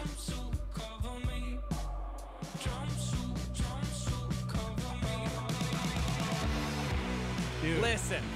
Awesome. That track is called Jumpsuit. They have another song called Nico and the Niners. They literally just dropped this, and it's got 500,000 views on YouTube already. New music video. They announced the Bandito tour. Oh my gosh. Yeah, that was Jumpsuit. This is Nico and the Niners. My jumpsuit is unsteady. I'm lighter when I'm lower. I'm higher when I'm heavy. I'm so high. My jumpsuit takes me so high. He loves that jumpsuit. He does love his jumpsuit. No idea what it means yet. This is great. The band announced a new album, Trench, which releases October 5th, and everybody lost their minds. And they are kicking off a tour October 16th in Nashville, Tennessee. It's going to wrap up in March. Would you say the 21 Pilots is the biggest rock band on the planet right now? Absolutely. Yeah. That's crazy. So they announced the dates for the tour. And of course, we're going to go check right now to see if we are one of the lucky cities. And no, cool. All right. Okay, Yeah, well, not playing here. Not going to be playing Well, here. it's Phoenix, So, Dallas. Is there a Denver date? No, I don't even see a Denver date. that's cool. That's cool. Boise. Oh, Denver. There we go. Denver. Yeah. At the Pepsi Center where the cool. Nugs play Yo. That's cool, man. That's real cool. Yeah. Have you ever seen them live? I have not. Yeah. I have not, actually. I've seen them 5 times. I'm a liar. I'm just kidding. I haven't. So dumb. Yeah, I think if you've seen any band 5 times, then you're a crazy stalker. Oh, I've seen multiple bands 5 times or Well, more. yeah. Dave Matthews. I mean, look at you. Blindside. You look like a crazy stalker. Trying to think of the bands I've seen like 5 times. Metallica. Yeah. Metallica. It's funny. That's actually real. Mm-hmm. Mm-hmm. 505-338-3700 if you'd like to call in. We got a live line where you can text in. What is that number? 505-585-LIVE. That's 505-585-5483. Yeah, man. Well, we just talked about crime. So I feel like this next story is appropriate. Okay. It's a 40-year-old guy named Rye Wardlaw. who lives in Vancouver, Washington. He broke into a business in a strip mall late on Saturday night. That business happened to be the Northwest Escape Experience. You know, the escape room. Well, this is a pretty big endorsement for this business because once he was in, he couldn't figure out how to get out of the escape room. Is the best thing I've ever heard in my life. He broke into an escape room, couldn't figure out how to get out of the escape room, and he called 911 for help. Oh my gosh, I love Isn't that the greatest thing ever? Yes. Cops came and arrested him for second-degree burglary. That might be one of the best criminal stories ever. Yeah. I woke my wife up and I'm like, we got to get up. We got things going down. He actually opened a door, pushed over our lockers, destroyed some nice flowers, and then came in and made himself at home. I feel kind of violated. You know, it's like we are a small business. We put our heart and soul and all of our money into this place to make it work. And our sole goal is to bring happiness and fun to families and to businesses. And it doesn't feel good to get taken advantage of. No, it doesn't. Yeah, if you've never been to one of those escape rooms, we did it a couple years back. And the team of people that I had, we got close. We got to like the last couple clues in the last room. Because there's like really 3 rooms you go through. I was really mad. Your team didn't do it either? We didn't make it to the end. Yeah, what room did you make it in? The We last made one? it to the final room. Yeah. We made it to the final room, but I feel like we could have done it because something was jicky in ours. And really? Yeah. And it was like, this was supposed to drop when you did this thing, and it took extra minutes to a point where like you're in this like room, and all of a sudden they're like, go back to the mirror. Yeah. Go back to the mirror. Do you see it? And we're like, we don't see it. We don't see it. And the last group, like, I guess they forgot to reset it or redo something. And so it was like, oh, I think we could have escaped that room. Yeah. Well, sorry, bro. Yeah, I guess you have to go back and do it. But, yep. Do the crime. You do the time. Don't do the crime if you can't do the time. Yeah. What about that mace that Trish had?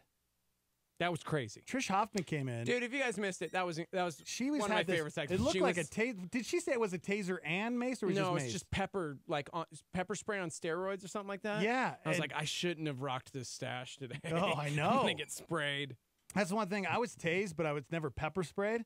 And everybody that's been tased and pepper sprayed said that getting pepper sprayed is the worst. Because when you get tased, it's over in 8 seconds. Yeah. And then it's done. When you get pepper sprayed, you're not getting that stuff out of your eyeballs for a while. I mean, it just burns. You feel like you're drowning, and it's a terrible experience. So, I mean, definitely recommend you ladies out there carrying around some mace. Look into what Trish got because that thing is insane. And man, she hooked us up with these bad boys. Yeah, I'm giving Look at these. I'm giving one to Brody. Look, no. What's great about these? What did she call these? Equalizers. The equalizer. Come the on, Denzel man. The Washington. Denzel Washington. That's right. It's the equalizer, and it's cool because it's not sharp. I mean, it's got a pointy end, but it's not. It won't cut you on the sides. You know what I'm saying? Come here. Here, trying to assail me. Here. Actually, let's this just is punch each other. Terrible. Hey, this matches my shirt. Yeah. If you, Come on! Yeah. Oh my gosh. That really hurt. That really Seriously, just kind of poke yourself in the neck with this. If you punch somebody in the throat, they're toast. Oh, yeah. Yeah. Thanks, man. Equalizer, man. It looks like a cat, though, right? Yeah, it looks like a cat. You see that? Okay. Yeah. I'm not crazy? And the eyeballs, that's where you put your Trish's fingers. name on it. Yeah, she's just... That's dope. I want to keep this one. Bam, bam. Yep. I loved her. It's great. She's my jam. Yep. If you are a lady out there, look for these equalizers. I mean, there's so many different things out there. I'm sure that you can carry, put on your keychain, because we hear it all the time in the city, man. Ladies going out for a jog, and next thing you know, they're kidnapped, they're killed, they're assaulted. Yeah. you just never know when it's going to happen. And I feel like it's time for us to take a self-defense class, man. Okay. You know? It's never too late, right? I mean, in my current situation, You know, it'd be good, and I feel like this is really important. Self-defense and first aid class. Yeah.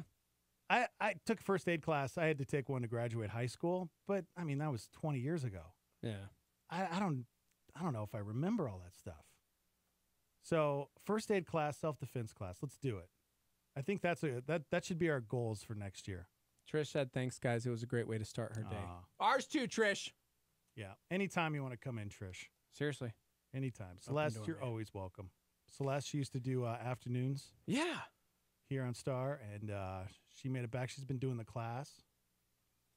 So, Dude, I'm gonna walk around with this. You gonna walk around with that day. thing?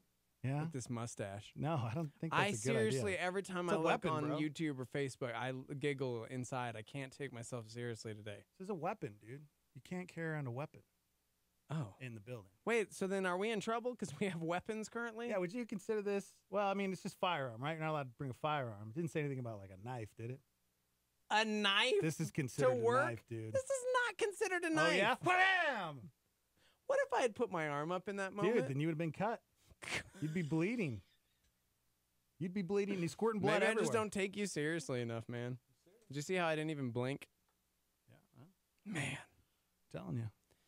Paul chimed in and said back in the 90s, he never went anywhere without Mace or Puff Daddy. Really? See what you did. What? See what you did. Come on, man. It's not funny. Okay. I mean, if you're over 40, that's funny, but Hey. Let's be careful with those old guy jokes. Especially with this mustache. I just feel old today. Yeah. My favorite meme, it's not my favorite. I think it's dumb, but there's a meme. Have you seen this one on Facebook or Instagram? It's if don't mess with women over 40 because they were raised by Tupac and Biggie. Okay. First of all, That's so how were you stupid. raised on both? I was a Biggie guy. Yeah. So I wasn't a Tupac guy. I see. I liked both, but I liked Biggie a little better. Yes. But you really were like, oh man, I'm East Coast all the way. Oh, yeah. Really? No, yeah, for real. Yes. Minus like Dr. Dre and Snoop. Snoop-a-loop. Yeah. All right. 505-338-3700 if you'd like to call in. Megan doesn't think my mustache is real. Will you pull on it? Actually, don't pull on it. Look. I'm Yeah, pulling no, on that's it. the real deal. It's a beautiful stash. Thanks, if you man. didn't know, Steve-O, he shaved his stash.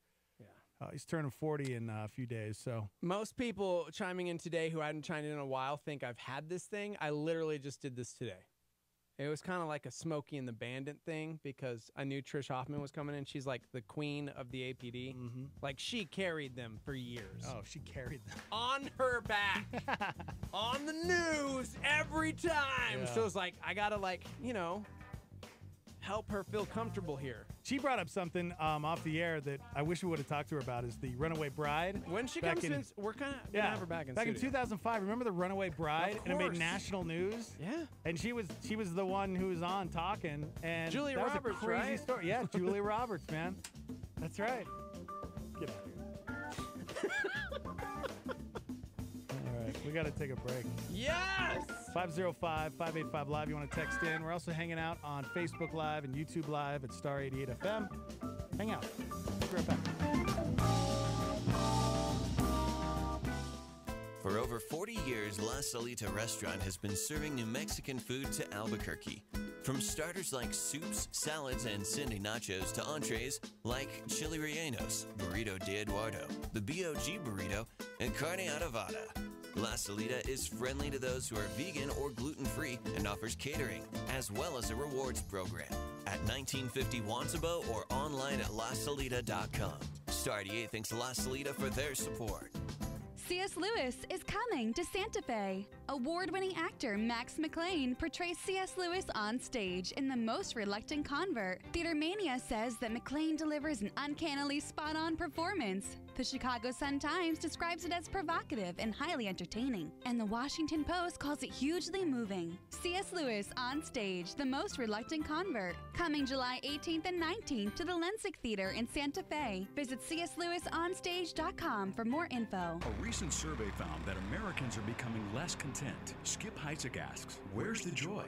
There's a difference between happiness and joy. Happiness is vacillating, joy is fixed. You can be going through horrible, unhappy circumstances and yet have joy. The source of joy isn't a thing, it's a person. One of the most infallible signs of the presence of God is joy. It is an unmistakable badge of divine ownership. Hotspot. Here's a smoking hot point from Skip. You see, a joyful believer is a beautiful believer. It's attractive when somebody has joy, authentic, real joy, not the fake plastered on stuff that so many people carry around, but the real stuff. It's attractive and people want to know, where'd you get that? Look for Bible reading plans from Skip Heitzig on the YouVersion app. A joyful Christian is a good representative of the good news, the gospel. Hotspot. Star 88, real radio for real life on KLYT, Albuquerque, Santa Fe.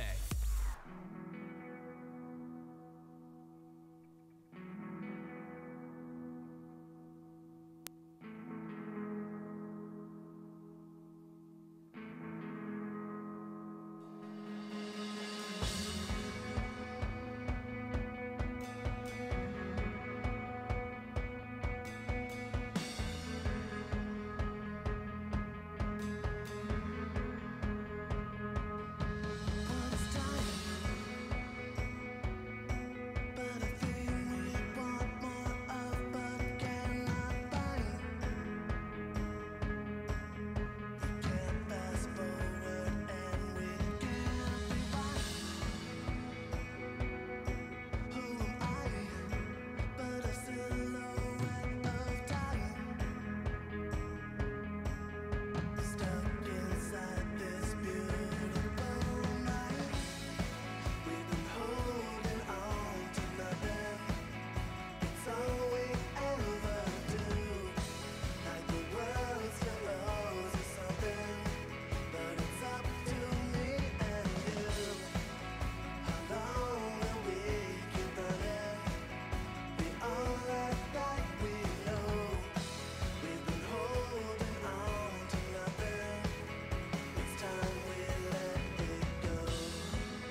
The Morning Invasion with Dex and Steve-O on Star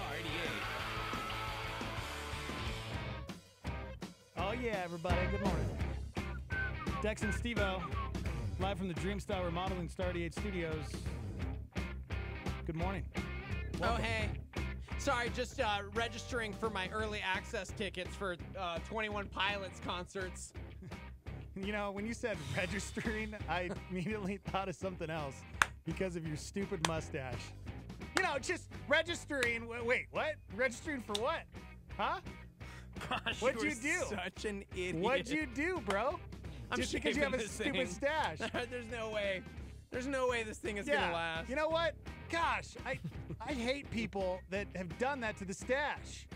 Come on, man. It's a beautiful thing. Our dads, our grandpas, our great-grandpas. Man, America was the stash. Although thinking about any like president in history, who let's see, what, FDR maybe? FDR. Or was it Teddy? Teddy was the one with the stash. Teddy, yep, you got a sweet Teddy stash. You can't say. That sounds weird. Yep. Guys, we have destroyed it like fanny packs. You know, fanny packs will. I mean, I thought they would be back, and they tried, but I don't think they're back. They're still not back. Hey, man, if I kept this thing and took it seriously for about 5 minutes, bringing it back. Yeah, you couldn't hold on to that thing for more than. Is that a challenge? Oh, dude. For more than a month. A month? Yeah, dude. I was going to say a week, and I'm like, he could do a week. But a month? That's, oof. I don't know, man. I kind of feel like I have to now. But here's the problem. Every jerk in every movie, like every Ben Stiller movie where he had a mustache, total jerk. Like, name a cool dude with a stash like this in movies. It's usually the bad guy. No, Tom Selleck, bro. Oh, touche. Tom Selleck. Touche. Did, no, I was going to say, did Indiana Jones have a mustache back in the day? No, but ironically enough, Tom Selleck was supposed to play that part. Right. And he turned it down. Mm-hmm. Little known trivia for you. Tom Selleck originally cast. Simon and Simon. Remember Simon and Simon? Yeah. Airwolf. I don't know if he had one. Wyatt Earp. Wyatt Earp. Yeah, Tombstone. Okay, you a know lot what? of great Never people, mind. man. Never mind. But we're talking like 80s and 90s, man. It was like the 90s, the stash. Something happened. Mm-hmm. Something happened. I don't know what it was. Like, what was the turning point? That made it lame? Right. Was it just because our generation, our dads had it and we didn't want to be our dads? You know what I'm saying? Yeah, my dad totally had a stash. I don't know. Yeah, what was the turning point? Or was it really because a lot of... Dude, our pastor had a stash. Pastor criminals... Skip, have you ever seen his old, 80s photos? Well, yeah, even Nate, he rocks the stash every once in a while. Yeah. And yeah, he doesn't... Not like his dad, though. No. Skip had a stash. Different generation, man. It was great. Glory. You know, and if you're over, I would say, 55 or close to 60, then you can still rock a stash, and it's not weird. You say that every time, and I get a little more bummed out. Yeah. Sorry, bro. Sorry, man. Okay, we got to talk about something important here. Starbucks, they just announced that all of their stores are going strawless by 2020. What does that even mean? No more straws, man. Okay. Do you remember that poor turtle that had the straw? Remember that viral video of the turtle that had the straw stuck in its throat? Yeah. I do. They're getting rid of the straws, man.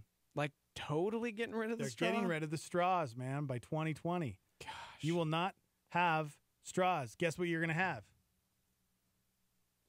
Sippy cups. Oh. You okay drinking out of a sippy cup? You okay with that? I'm okay with it, man. Okay. I'm okay with it. Well, the National Straw Association has something to say. This country that want to strip away your freedoms. This may be tough to swallow, America, but there are those that want to take your drinking straws. Oh, boy. The right to carry, own, and use a straw is under attack by turtle-loving environmental wackos. Sure, they'll say it's just a straw, but what's next? Sippy cups, Yeah, travel that's correct. mugs, Yeah. the right to drink itself. In 1775, Patrick Henry, while waiting for a caramel macchiato at a Virginia Starbucks, proclaimed, "Give me a straw or give me death." Your inalienable right to suck a sugary carbonated beverage through a plastic tube, a right granted by our forefathers, by God himself, is being threatened. Remember, straws don't kill turtles. Turtles who don't know how to use straws kill turtles. Okay, well. A message from the NSA, the National Straw Association. Man, I think That that guy needs to talk dumb. to Trish. That was so Trish Hoffman on how to stupid. how to speak correctly, because that was terrible. Oh man. Yep. Starbucks, they're like, you know what? We're done. We're done with stores. I feel like Starbucks is done, right? Well, they're closing like a ton of stores. Do you think it's because K-Cups and people are more conscious about the fact that they don't want to drop $90 for a macchiato? Yeah, I'm wondering. For one of them macchiatos? One of them macchiatos? You know. How about they get rid of, you know what? If they're going to get rid of the straw, then why not get rid of the plastic cup? What about that? What? That's just as bad for the environment, isn't it? The plastic cup? Yeah, but like for the cold drinks, what are you going to do? This is weird to me because you got one of those froofy Starbucks drinks with like the all up in it. How are you going to drink that? You just have to like stir that into the drink and then I can't rock a Frappuccino with this mustache. Flavor saver, dude. That's the great thing about the stash, man, is that, lick it. Go ahead, lick it. What'd you have for dinner last night? What'd you have for dinner? I bet you got some leftovers on that stash. No. Spaghetti meatballs, lasagna. No, dude, the secret to a good stash is you shampoo it, man. You didn't shampoo it, though. Yeah, I did. Not this morning. No. When I was rocking the beard, I remember like I'd lick my upper lip and be like, oh. You are disgusting, Oh, man. Oh, what did I have? Gosh. Oh. Bean burrito? Tacos? What did I have last night? Somebody said single-use plastic is what piles the ocean with trash. I'm glad they're doing this, actually. No, it's good if you're one of them environmentalist type of people. You know, I mean, if you're one of them. Yeah. Man. Yeah, I don't know how I feel about it. I don't go to Starbucks, so I don't care. You know what I'm saying? Mm-hmm. Mm-hmm. But yeah, I get it. It's just another reminder, please. You know, throw away your trash, okay? Don't be chucking your trash out the window. That makes me crazy. Oh my gosh! Can I pull a citizen's I don't get arrest? it. See, I have more questions for Trish. She needs to come back. I see somebody throw something out the window, and I'm like, I'm following them. I'm following to their destination. See, I don't think that's a good idea. And then I'm gonna hand them the trash from my car and say, "Excuse me, sir. I believe you dropped something, but we were going 40, so I couldn't pick it up. I'm going to show you what you're supposed to do with that." I think if you did it that way, it might be okay. Okay. But you got to use that tone. You have to have the stash. Yeah. Okay. Excuse me, sir. I gotta roll up in my 1980s Trans Am. Yeah. Excuse me, young sir. Oh man. Yeah, but again, we live in Albuquerque, and you know we're just talking to Trish. Not a good idea to for real confront the criminal, the perpetrator, the perp, man. The perp. You don't ever want to confront the perp, you know? Yeah. Oh, I know. I can't stop talking like this. And your name is Steve now. It's not Steve-O. No, it's got to be Steven. No, Steve with the stash, dude. Steve? Yeah, man. Steve You're definitely sounds so, Steve with the stash. I'm shaving. Stashy Steve. That's who you are. You're Stashy Steve. Stashy Steve. Yep. Stashy Steve. Man. That's the worst. You got to leave, bro. Stashy Steven. Steve's got to leave. Steven's more Western anyways, right? Steven. Hey, man. Yeah, I don't know, man. You're 40 now. Come on. Somebody said just keep a stash of straws in the car. Stash. Okay. Yeah, I don't know about that. Somebody said flavor saver. That's what I'm saying. Best show right? this morning, That's guys. what I'm saying. Thank you. 505-338-3700 if you'd like to call in. We're also hanging out on Facebook Live and YouTube Live at Star 88. Somebody said if Starbucks was really concerned about the environment, they would offer a steeper discount for people that provide their own cup. Currently, it is a 10-cent savings. Wow. Hey, you know what? That's actually a really good idea. offer a better discount. You're using less cups. Yeah, man. Hey, good job, Thebes. Not bad. It's a good idea. Not bad. Today, don't be looking over here, okay? Okay. Don't be looking over here. Oh, man, you're playing my music. Today. Yes. Happens to be a very famous date. July 11th, 2018. Back in 1775 on this day, famous former Marines, the U.S. Marines, began. That was 220 years ago today. Wow. So I have true or false. Oh, gosh. On famous former Marines. Man. Don't be looking over here. I'm not, but I have Marine friends who are going to kill me. Hey, dude, you're not a Marine. Like, with their pinkies when I mess this up. You're not a Marine. You're okay, dude. You're all right. You're okay. All right. True or false? Drew Carey.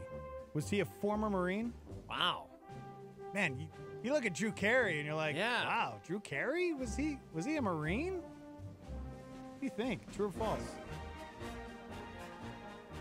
You know what? Because it's so out there, I'm going to say true. You're going to say true? Yeah, I am. Yeah! Drew Carey was a former Marine. He enlisted in the Marine Corps Reserves in 1980 and served 6 years. Wow. Gene Hackman. Former Marine. True or false?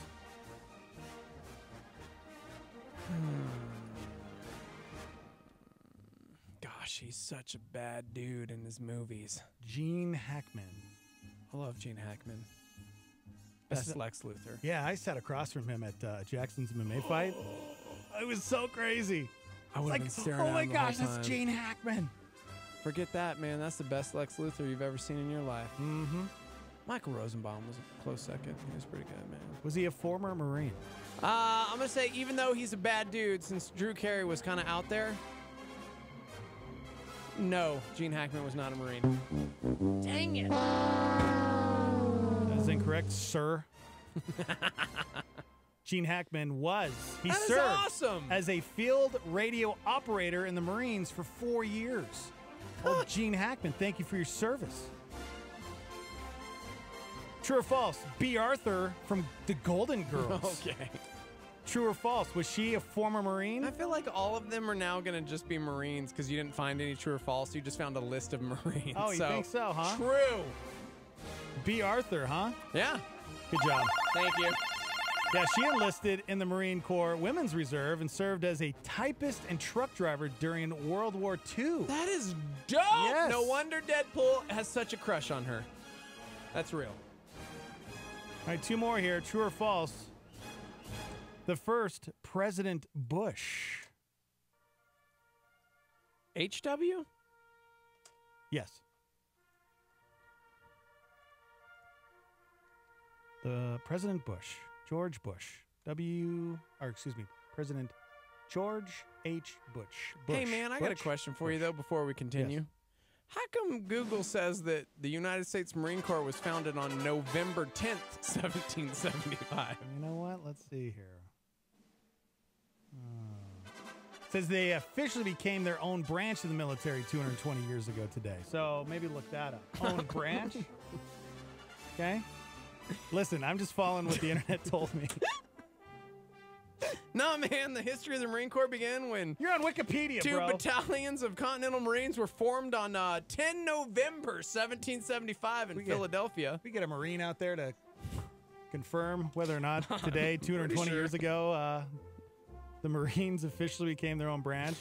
We could get somebody to confirm that. You know, they've been a component of the U.S. Department of the Navy since the 30th of June, 1834. No. The history of the Marine Corps began when November 10, 1775. Wow, you know Looking what? for anything that says July 11th. This is super embarrassing. Looking for the origins. Where are you at, Marines? We need your help. according to the old Wikipedia, the United States Marine Corps traces its roots to the Continental Marines of the American Revolutionary War, formed by Captain Samuel Nicholas by a resolution to the Second Continental Congress on 10 November 1775. 505-338-3700. Any Marines out there could confirm. I don't know why. Dang, dude. Why did they tell me that today the dude. U.S. Marines became their own branch of the military 220 years embarrassing. ago? Today. It's like when you're at dinner with your wife and she's saying something that you know is just false. And it's like, I want to have your back because you're my partner. But at the same time, you sound like a dumb right now. But look, right here, on this day, in Marine Corps history, 1798, President John Adams signed into law a bill that would make the Marine Corps an independent branch of the U.S. military. So they became an independent. That's what I they said. Were formed. That's what I said. I said they became an independent branch. Okay? Yeah, the Marine Corps birthday is November 10th, 1775. Wait! Here's the deal. At the end of the American Revolution, the Continental Navy and Continental Marines were disbanded, and the institution itself would not be resurrected and reinstated as its own branch until July 11th, 1798. Thank you. See? They were birthed in 1775 on November 10th for the purpose of the American Revolutionary War, and then they were disbanded. See? They became their own branch of the military on this day, 1798. There you go. So, yeah. The birthday is, you're right, November. President Bush. Was he a former Marine? No. President H. No, he was not. Wow. I feel like you're cheating. Are you cheating, bro? Hoorah! No, I'm not cheating. Marine Corps' birthday is indeed in November. And somebody said my father was a Marine, and he never lets us forget. So, yeah, right? Yeah. The first President Bush was not a Marine. Good job. But he did serve. He was a pilot in the Navy, not the Marines. And we've still never had a president who was a former Marine. The only other branch of the military that's true about is the U.S. Coast Guard. All right, one more here. Special Counsel Robert Mueller. You can't even say their name right. Mueller. Robert Mueller. Thank you for that. Oh my gosh, thank you. I love it. Special Councilman Robert Mueller. Was he a former Marine? Well, I'm staring at your screen and I can't find it. Don't even know who that is, so I'm going to say, why not? Good job. Oh, okay. Yep, he served in the Marine Infantry in Vietnam. He was shot in the leg responding to an ambush and earned 2 awards for valor. There you go.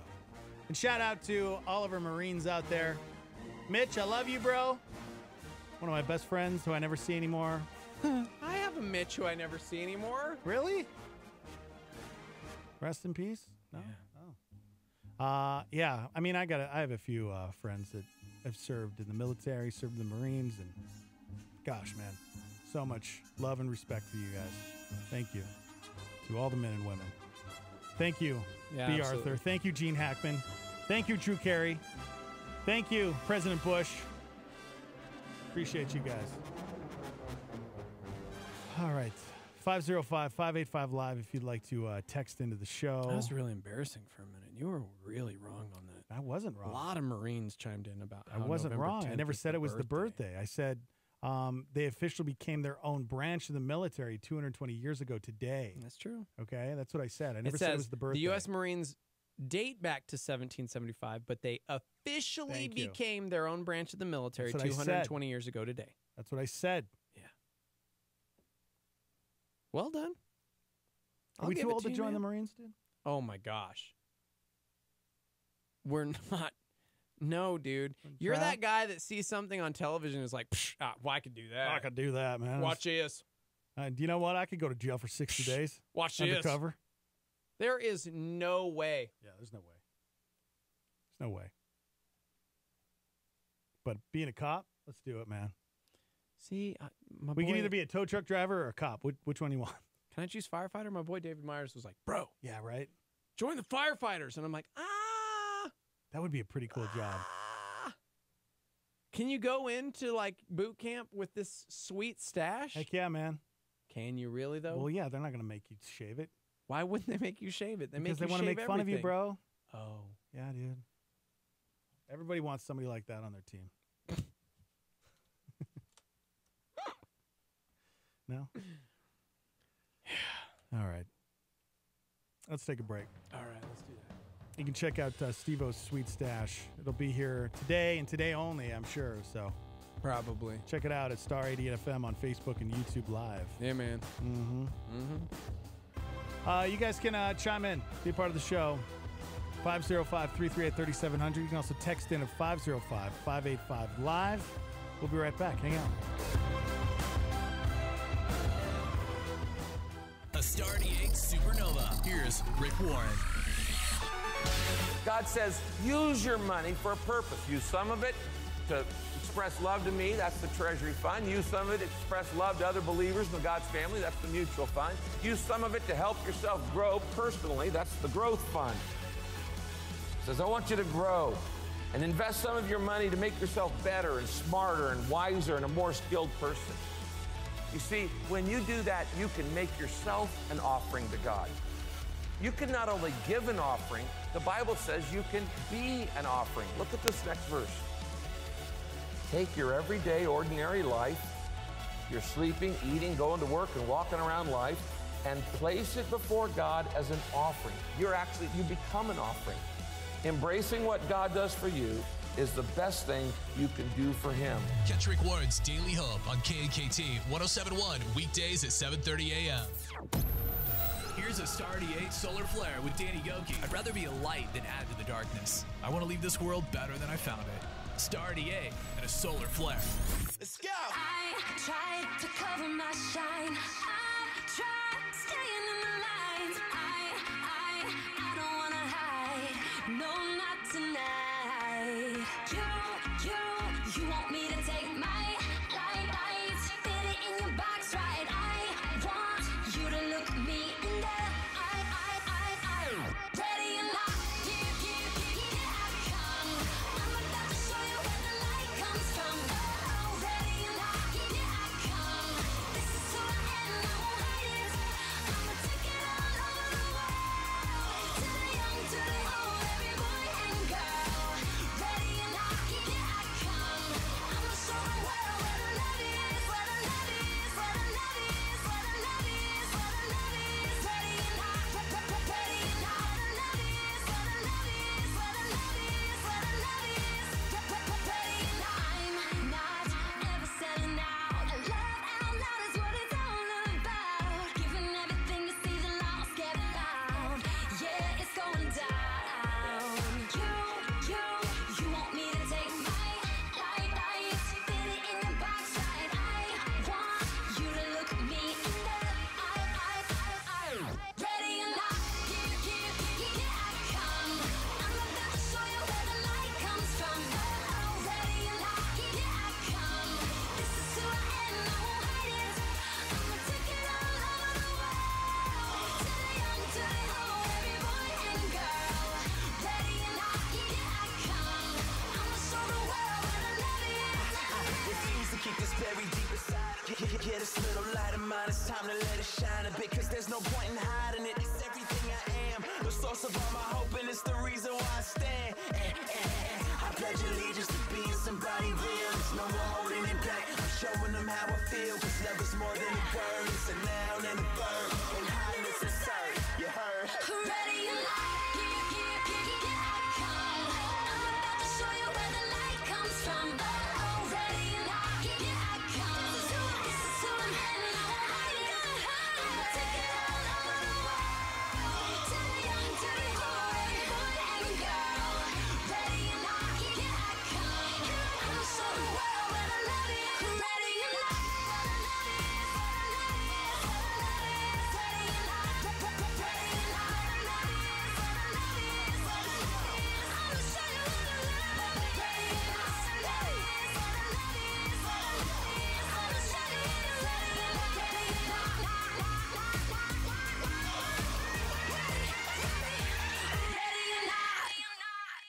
Get ready for some truth from Jensen Franklin on a Star 88 PowerPoint. When you allow someone into your life, not only do they bring their physical presence, but they bring a spirit.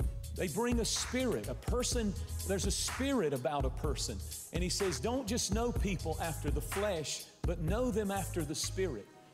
And they that are after the Spirit do mind the things of the Spirit. And they that are after the flesh do mind the things of the flesh. Meaning this, they are flesh people. They're dominated by their flesh. The Bible said the carnal mind cannot discern the things of the Spirit. They are just carnal, and they will not give you good advice. They will not give you spiritual counsel. They will not give you the voice of the Lord, the word of the Lord. If you get around them, they will talk you out of your faith, talk you out of the great call that God has for your life. They'll talk you out of everything grand and great that God would do. That's Jensen Franklin on Star 88 with a PowerPoint. Hey, what's going on in the news today? We're not sure if this is a miracle, a science, or what, but all 12 boys and their coach are out of the cave in Thailand. The best of the best came to save these boys. The world came to the rescue. President Trump coming out swinging after raising tensions with the very allies he's poised to meet here at the NATO summit. We pay far too much, and they pay far too little. There were no fatalities when a plane carrying 11 people crashed today in a mountainous region of Alaska. It's the end of an era for Southwest Airlines, which announced today it will stop serving peanuts on flights beginning August 1st. Some of the immigrant families separated at the U.S.-Mexico border were reunited, but the administration will not meet a court-ordered deadline for reuniting all children under the age of 5. George Clooney injured in Italy when his scooter collided with a car. Clooney has been released from the hospital. The ensuing corner swung in, header on frame! France has punched the first ticket to Sunday's World Cup final. Strong, man. Strong. Vive la France. Yeah, man.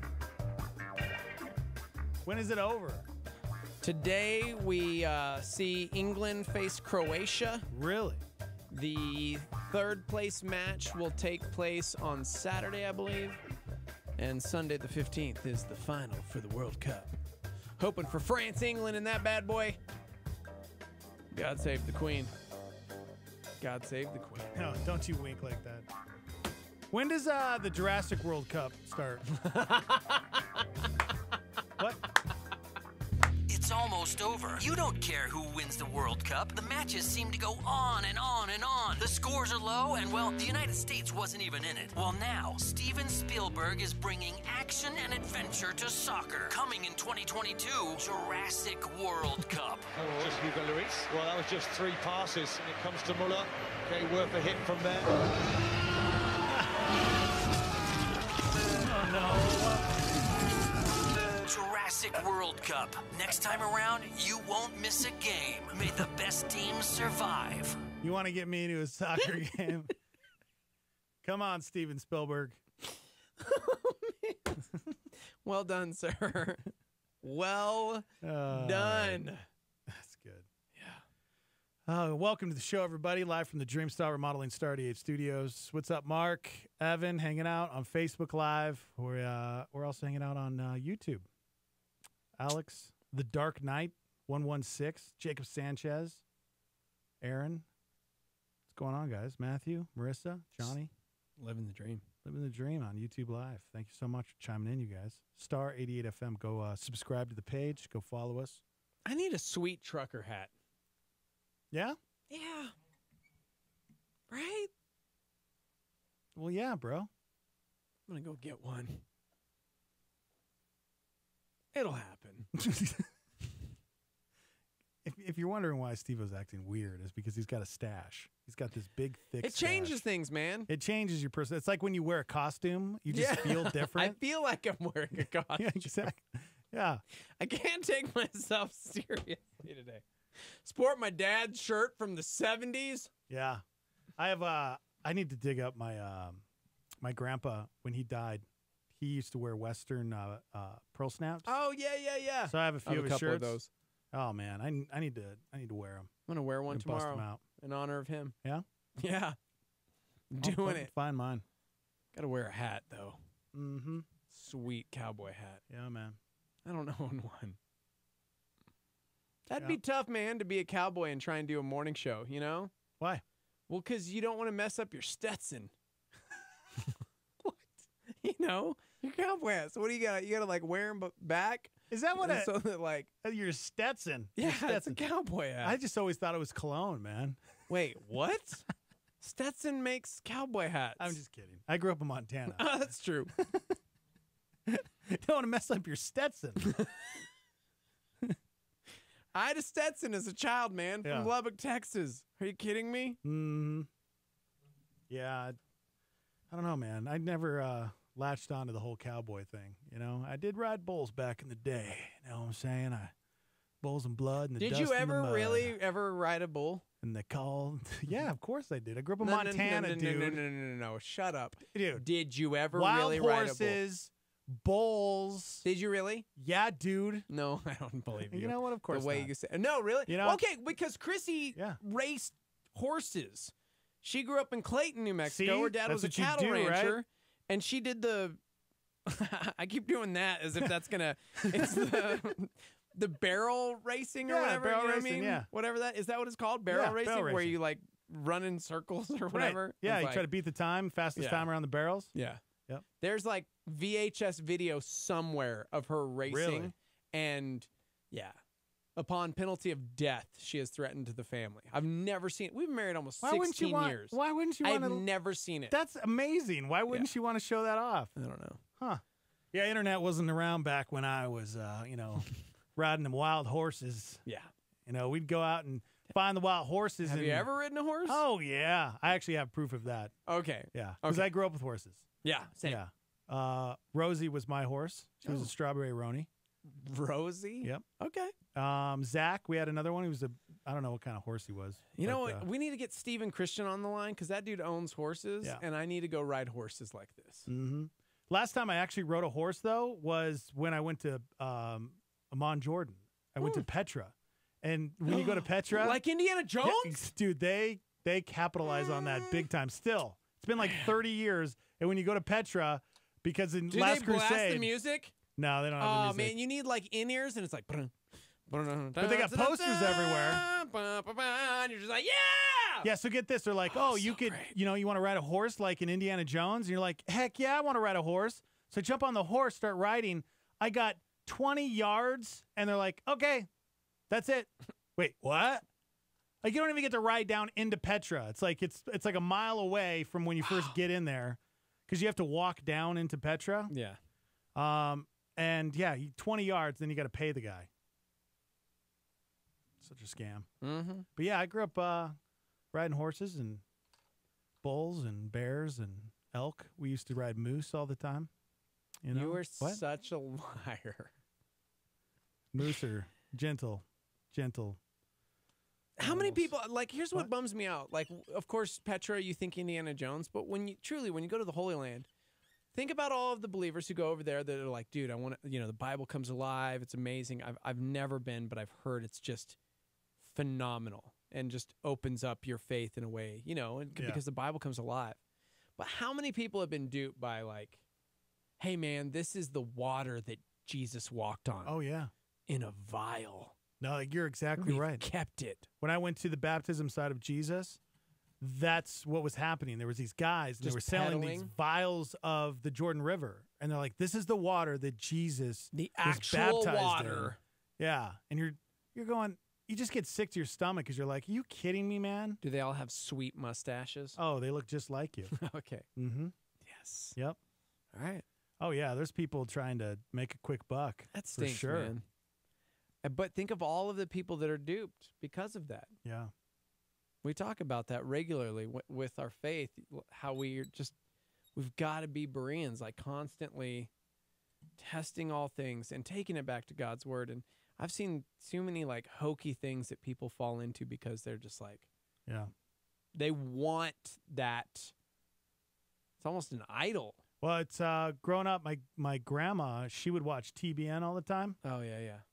How many like prayer rags does she have? Oh my gosh, I was just going to say, she would get a prayer rag in and she would let me hold it and she would be like, you know what? This we need to, I can't remember if it was like say a prayer when you have it, or you just need to have it on you or something like that.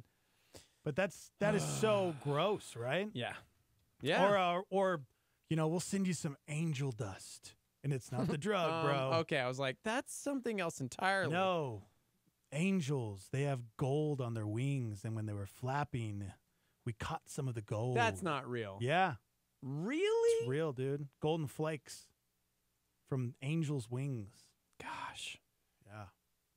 But I mean, we do that with pretty much everything else. Authentic or not, imagine a baseball stadium closes down, Ebbets Field, where the Mets played originally. Like, you still see, like, here's a little piece of wood from this stadium that you can now own and stare at for no other reason than you're a crazy sports fan. So we do that with other things in our life. It's just crazy to me that people monetize faith. Yeah. Yeah. I don't want to be. Christianity has such a bad name because of because of the scams and people using it. It's just so sad, On the flip side, thankfully, we have sound teachers, pastors, theologians that we can look to, that we have tested, that we can go, right on, man. You still take it all back to the Word of God, no matter what, who it is, no matter where it is. When Skip's preaching on Sunday, I'm still like digging back in the Word. Thankfully, he points everything to the Word of God. Yeah. So it's vitally important for us to still take it back to the Word. Because even when they're sound, sometimes maybe it's just phrased wrong. Maybe it said something you just, recently we were talking about the list of the top 20 Bible teachers in the world, or like the top 10 most influential people you need to follow. And on that list was a dude that we play here. And he said something, and the phrasing of it took so many people by storm that it was like, this guy's a heretic. And it's like, okay, let's calm down. Let's check out the message. See what he's really trying to say here. Yeah.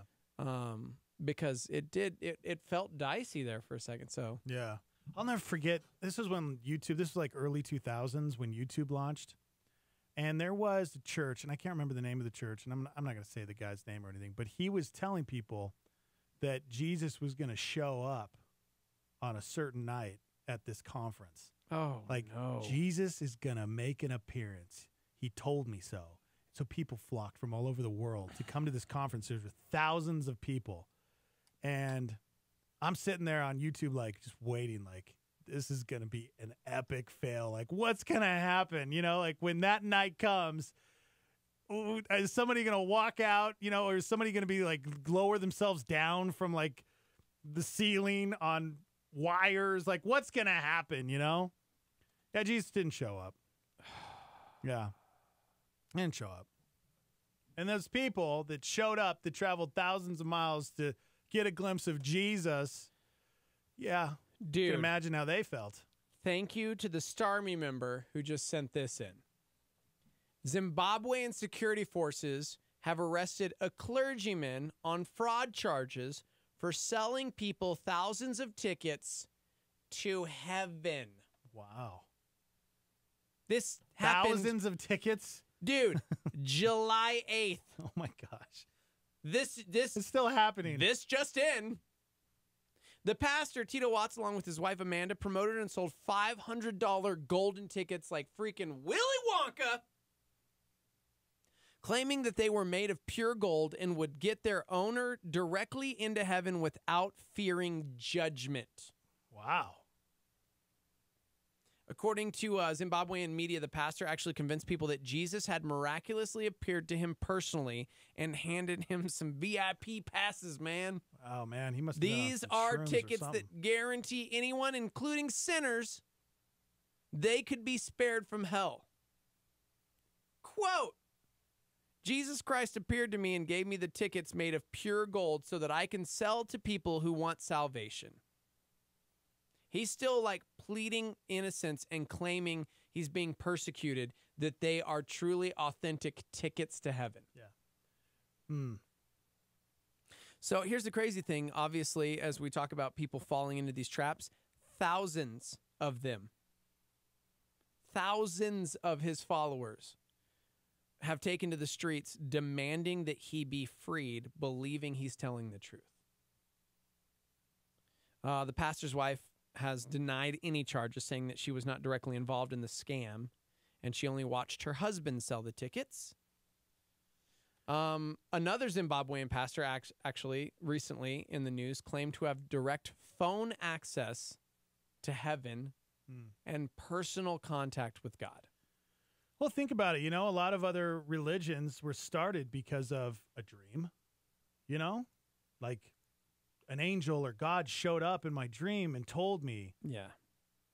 You know, like the Mormon religion, right? I mean, Jesus showed up with this, with what, these new tablets, right? With the tablets. That's so. Let's just say maybe this guy is telling the truth. Like he believes that this happened because he had a dream, right? Yeah. It most likely could be a scam and he's scamming people. But at the same time, people have dreams and they think they're real. You know what I'm saying? Or maybe they're tripping. Maybe he might be tripping on drugs. Who knows what's really going on? But at the same time, this happens all the time. People have a dream and they're like, "Oh my gosh, this is a sign."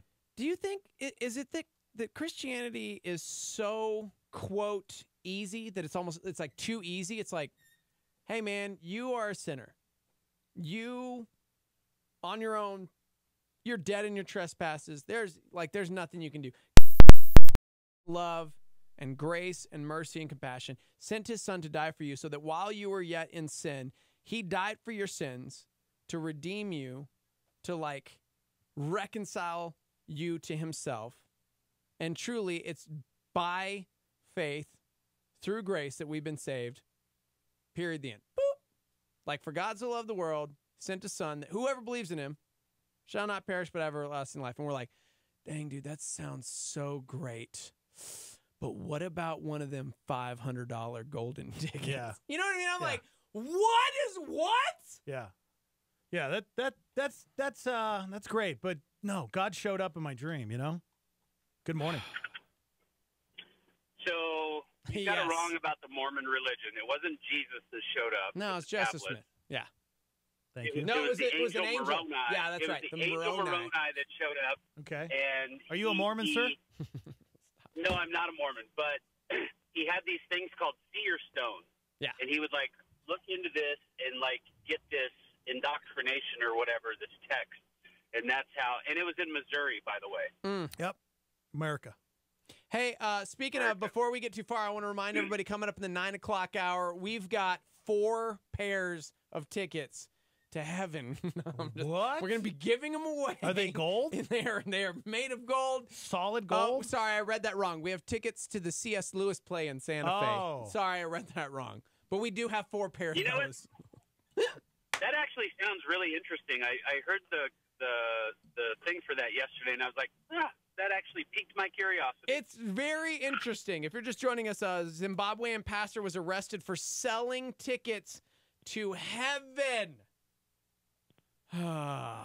Obviously, I would imagine. Yeah, go ahead, Buck. No, go ahead. No, you go ahead. Elders first. It reminds me of a story that I read a week or two ago about a man in Florida, of course, who was arrested for selling Bitcoin, but they actually weren't Bitcoins. They were Chuck E. Cheese tokens.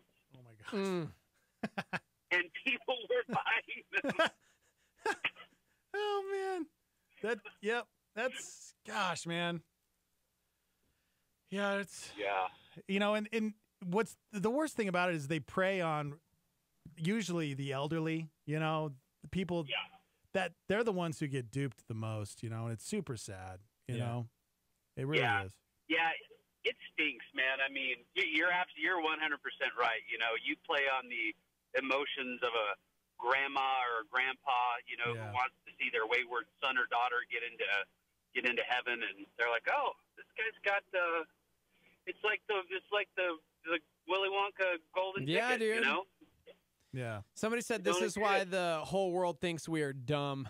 Somebody else said, I think you've touched on something. You can't be this easy. We have to suffer more. We have to help Jesus save us. He can't possibly do it all by himself. He needs our money and our self-torture. And yeah.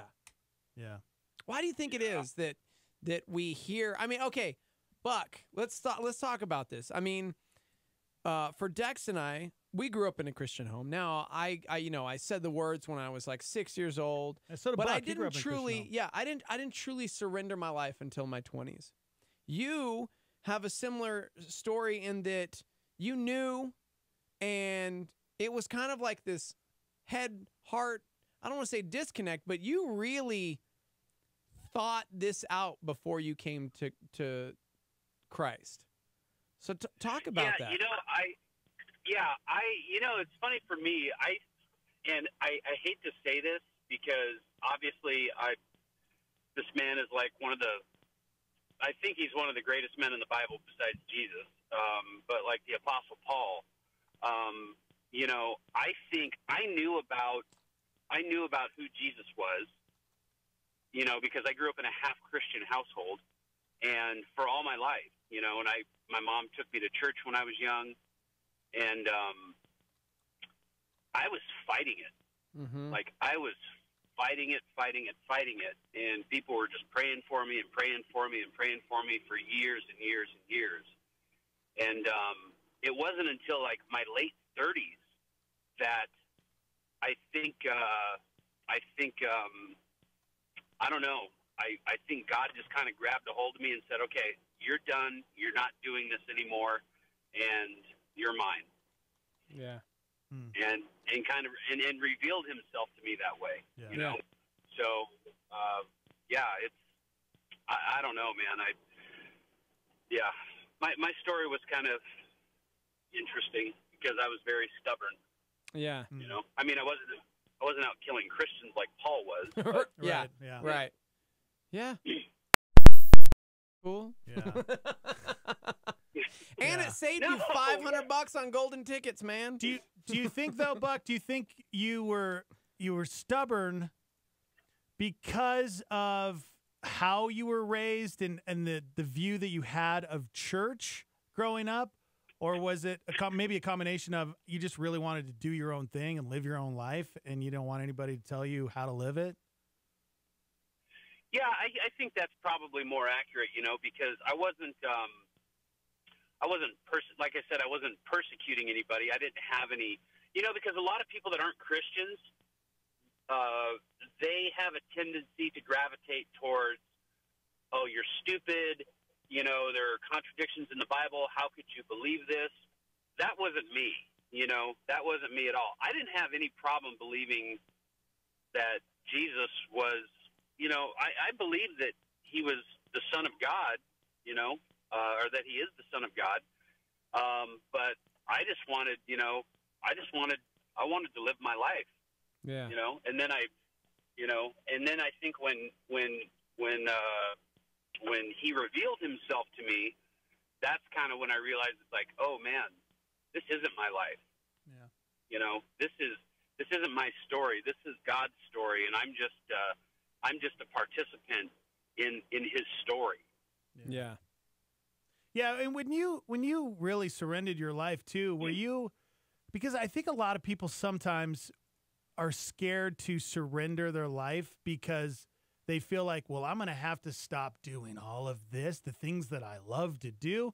And maybe that's true, but at the same time, I don't think they realize that, no, you just, it takes like these baby steps, It's like surrender your life and then just let God take over from there. Let him convict your heart. And that's the change will happen. It's not like I surrender my life to Christ and, oh my gosh, I got to quit my job now. Oh my and I got to get away from my friends. I mean, that can happen. He can convict your heart. I don't mean like that day, that moment, but of course, that's why it talks about renewing our minds. We surrender to him and we dig into his word. It's a process. The Holy Spirit convicts and starts moving and changing you.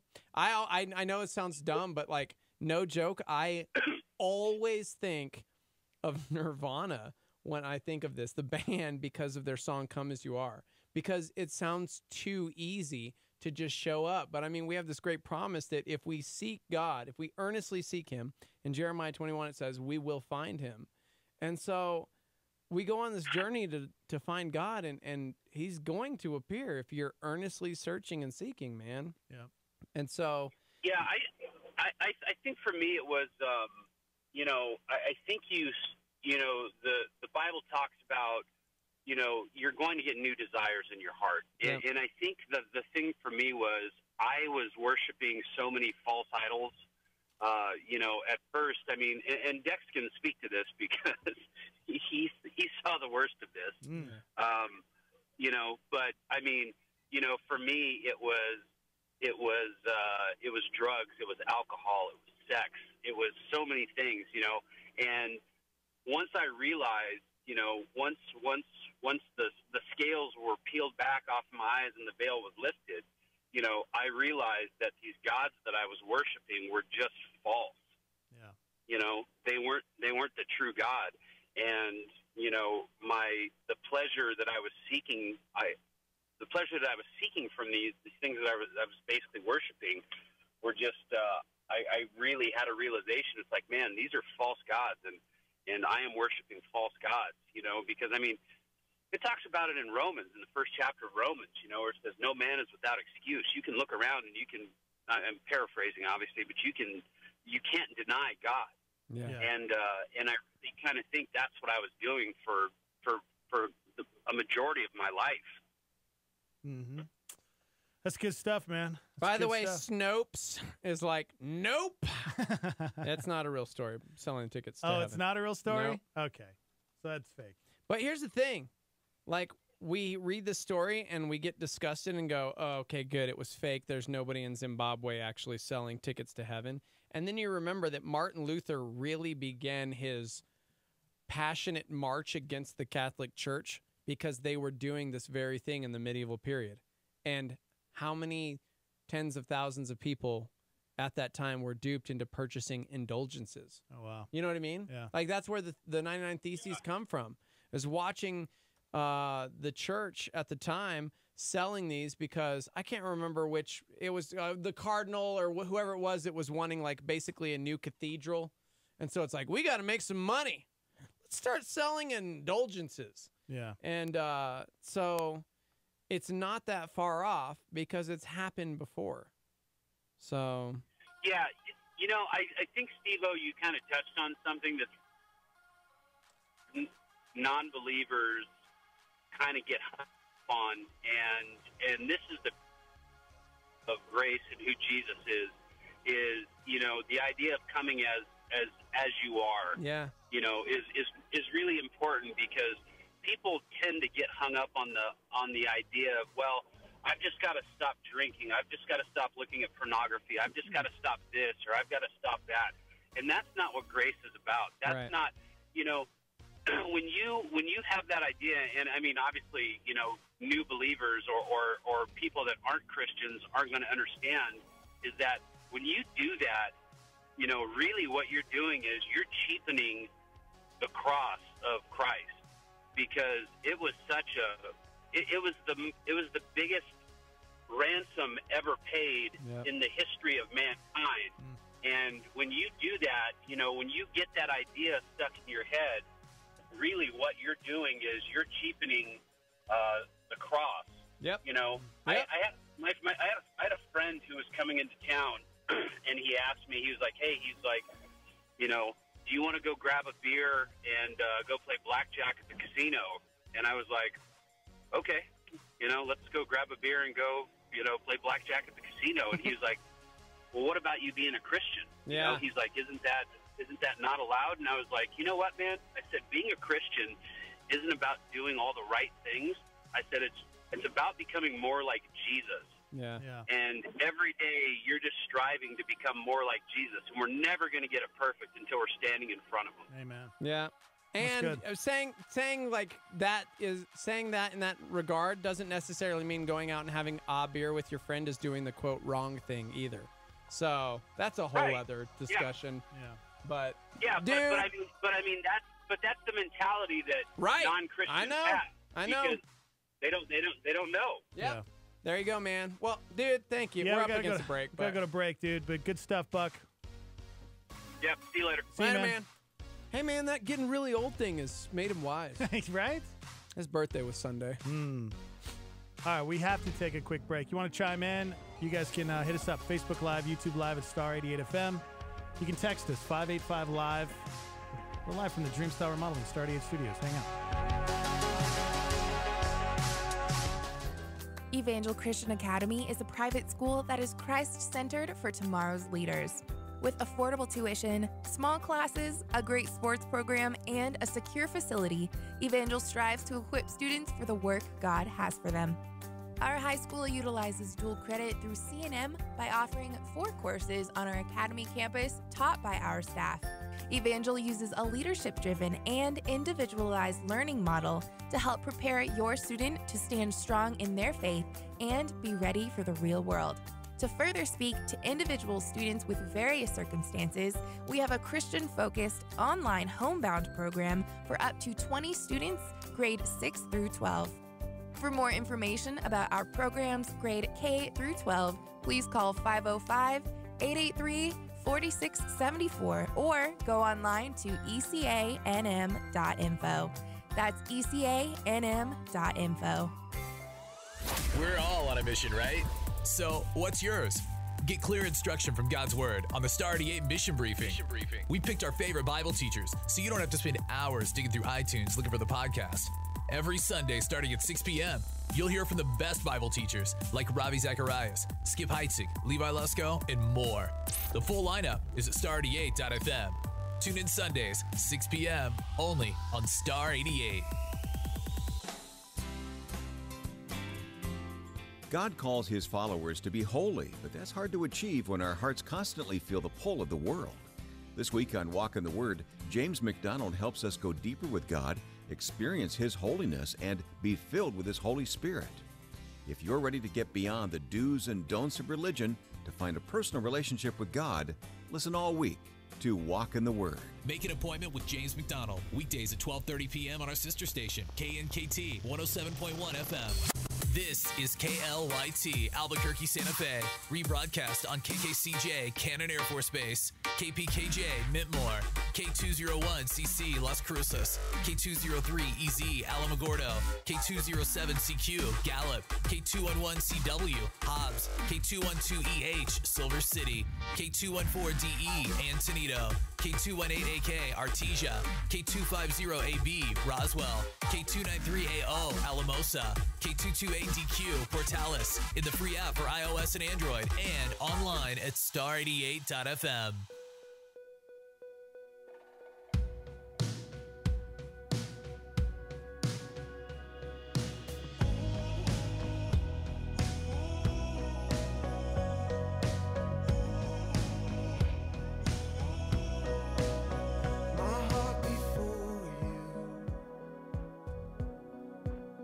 I know you see me as I am.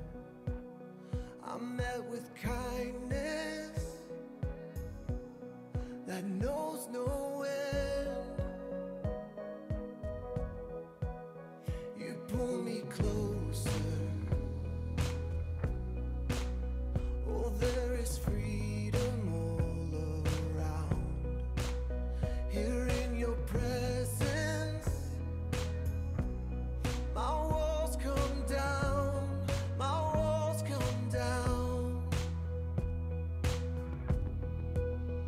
So I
seeing glimpses of heaven.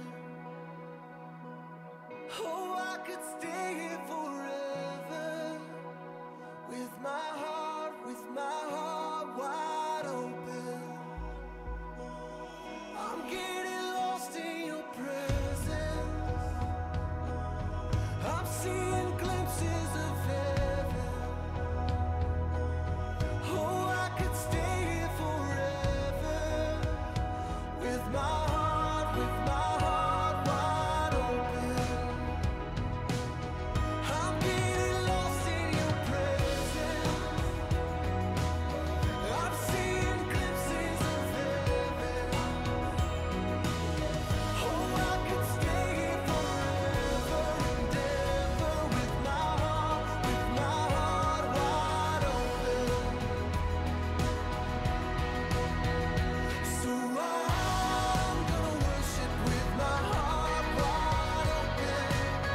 I don't wanna miss a thing, 'cause you take what was broken and make it new. I'm gonna trust you with my heart wide open. With my heart wide open. With my heart wide open.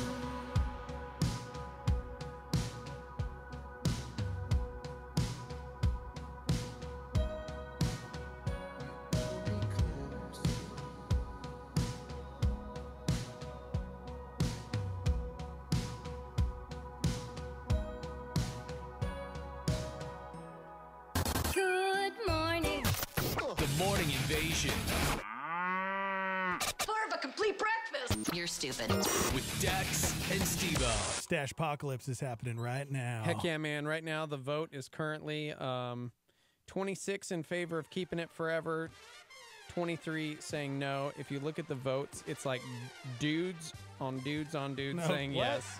And all of the ladies saying All the ladies. no. Come on. And my buddy Mike, the owner of Astro Zombies Comic Shop. Apparently, he's not down with cool stashes.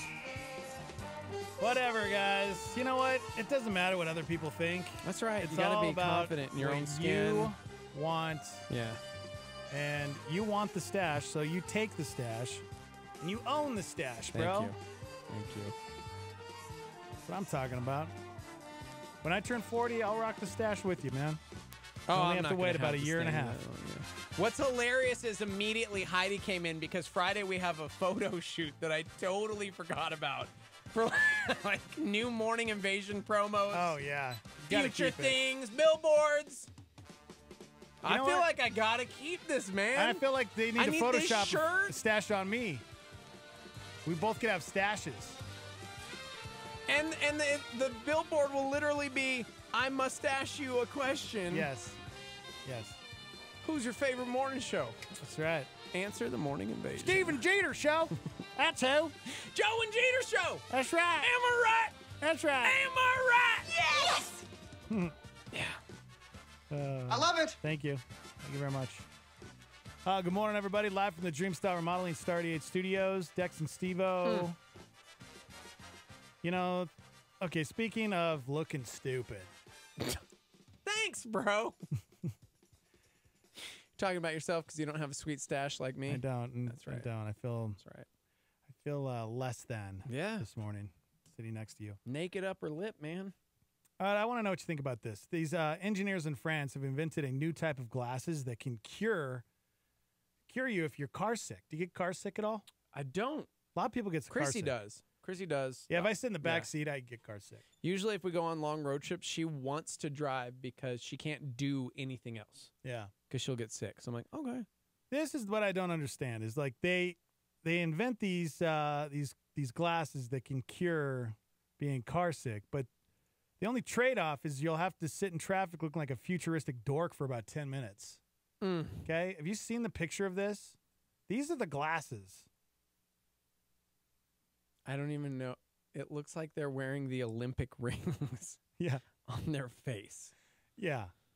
They look kind of like swimming goggles in a way, but then they also have like the lenses on the side they go around the glasses. So you have these two lenses on the side next to your ears, and you look ridiculous. Why couldn't they have invented something that looked cool? I mean, I don't understand. Mm-hmm. There's a blue liquid sloshing around. Oh, there's blue liquid sloshing around in the lower half of the rims, and it helps by mimicking what's happening with the fluid in your inner ear, which plays a big part in your sense of balance. So motion sickness happens when your brain gets conflicting information from your eyes and inner ears. So the idea is that being able to see the liquid moving around in the rims helps your brain make sense of everything. Okay, makes sense. Why couldn't you make a lens or some glasses that, have the water but look cool, dude? Huh, engineers? I mean, I don't know. And I'm starting as I get older too. I get motion sickness playing video games now. Brian chimed in on Facebook and said, I drove my boss to lunch in my car and they got sick, had to go get checked at the ER. What? That's crazy. I will say, watching my boys play Fortnite, those guys running around so fast that I'm like, I can't. If I'm controlling it, it's good. Yeah. Yeah. There's been a couple games that I, for some reason, just can't play because I get sick. I feel like I'm a puke. Mm-hmm. But that didn't happen when I was younger. Now I have a hard time riding roller coasters. It's just, oh man, you know what? Getting old is not. It's not easy, man. It's for the birds. It is. It's for the birds, man. I don't know if that is actually the correct way to. It's Getting for the old. birds, man. Getting old isn't for the weak. You know what I'm saying? I do know what you're saying. Getting old isn't for the fish. That doesn't work. Mm-mm. No. Getting old is for the dogs. What? Why are you trying to rock a cool accent? Just trying to see if You it can't do that without the stash unless it's the Joe and Jeter show, which we haven't done in a really long time. Sorry, man. They retired a year ago. Somebody says, have they just tried not getting car sick? That works for me. Not for everybody. Have you tried what? Say it again? Not getting car sick. Okay. How about you just try not getting car sick? What does that even mean? I don't know. It's like when someone's sick. Why don't you just try not to be sick, dude? It's all in your head. Okay. Yeah. It's all in your head, Joseph. Thanks, Mom. I would be on my deathbed and my mom would make me go to school. Oh, if I didn't have a fever of like 103, it was like, get up. Oh, yeah. Okay. Yeah. No, that's a lie. My mom was the opposite. Yeah, Be I was like going to say. 99.1. Oh, honey, are you okay? It's okay. Just stay home today. Be like, I really don't want to go to school today. How can I get out of this? I'm going to take a really hot shower and immediately say I'm sick so she'll check my temperature. Right. It'll be at least 98.9. I don't know, Mom. Mild fever today. I'm not sure I can do this. Yeah, motion sickness. Okay. All right, let's keep this. Let's stay in the say. What? No. What? You know what? What's our demographic? Huh? What are we number one in? Moms. That's right, the ladies. Okay. Now we definitely can't. The ladies. So I got a couple things. Okay. Oh God. Ladies are even men. I mean, there might be a couple. Men out Oh there. my gosh. I need to leave. I can't be in the room for Really? this Why? with this mustache. Why don't you read the story? Go ahead. Nope. Yep. This is all you. I've actually heard this. Yeah, I can't. Nope. I can't talk about it. Why not? Because, man, nope. I'm not. Nope. Apparently, okay. If you're having this is a terrible. If you're having headaches, if you're a lady out there and you're having headaches, okay? Mm-hmm. No. There's a chance your bra could be giving you headaches. This I don't is know why real. you're freaking out over this. I mean, don't know, because I'm is not it a weird? grown-up, I guess, because you I feel think like a we child. can't talk about bras because we're two dudes. Come on, bro. I hate you so much. Yeah, man. a study found that wearing a bra could be giving you headaches. Mm-hmm. Apparently, 78% of women in the world wear the wrong size bra. And if you're one of them, it could add stress to your shoulders, which can lead to headaches and back and neck pain. Now, there was another study that came out a couple days ago that said that wearing a tie, if you wear a tie to work every day, that could be giving you headaches as well. Okay. Because it cuts the blood flow to your brain by 8%. So if you're having headaches a lot, maybe you're wearing the wrong size bra. Maybe you're wearing a tie. Loosen that bad boy up. I will say that, like, oh, man. See, that's why I can't wear hats a lot of times now. I do get headaches, and it's weird. Yeah, you know what? I kind of do, too. Yeah. I bet you that's what it's from. Are we getting old? Yeah, dude. Yeah, brah. So there you go. Hey, get the right size bras, okay? Okay. Loosen the ties. That's what's causing your headaches. Maybe you have a peanut allergy, too. Maybe you are allergic to nuts. I had a friend who got headaches all the time, and they found out after years, they didn't know why they got headaches, and then they went to the doctor and found out peanut allergy. See? It's giving them headaches. Just They cut out the peanuts, and it was like, no more headaches. Go to the doctor, guys. Got to get checked. 505-585-LIVE. If you're a lady out there and maybe you want to chime in on this wonderful topic, what's giving you a headache is the topic. What's giving you a headache? You're giving What? me a headache. Your stash is giving me a headache, dude. I feel like I'm constantly having to defend myself for some weird reason. Thanks to Trish. Yeah. The sweet equalizer. It's pretty cool. Steve-O tries to do anything shady. Yeah. Wham, wham, wham! Look at this thing, man. This thing is crazy. It's called the equalizer, and yep, it equalizes. See, somebody said I'm a dude, but I've had backpack straps give me headaches before. You know what I mean? Well, it's all they about cut the in circulation, guys. circulation. It's all about the circulation. Yeah. You got to have good circulation. Dude, another study found that if you're wearing shoes that are too small, your feet will hurt. Somebody says, actually, I can't wear sunglasses because they give me headaches. That happens. I have a hard. I can't wear my glasses Maybe most they're days. too tight. Well, I can't wear it with the headphones. Dude, even our headphones. Workers' comp, man.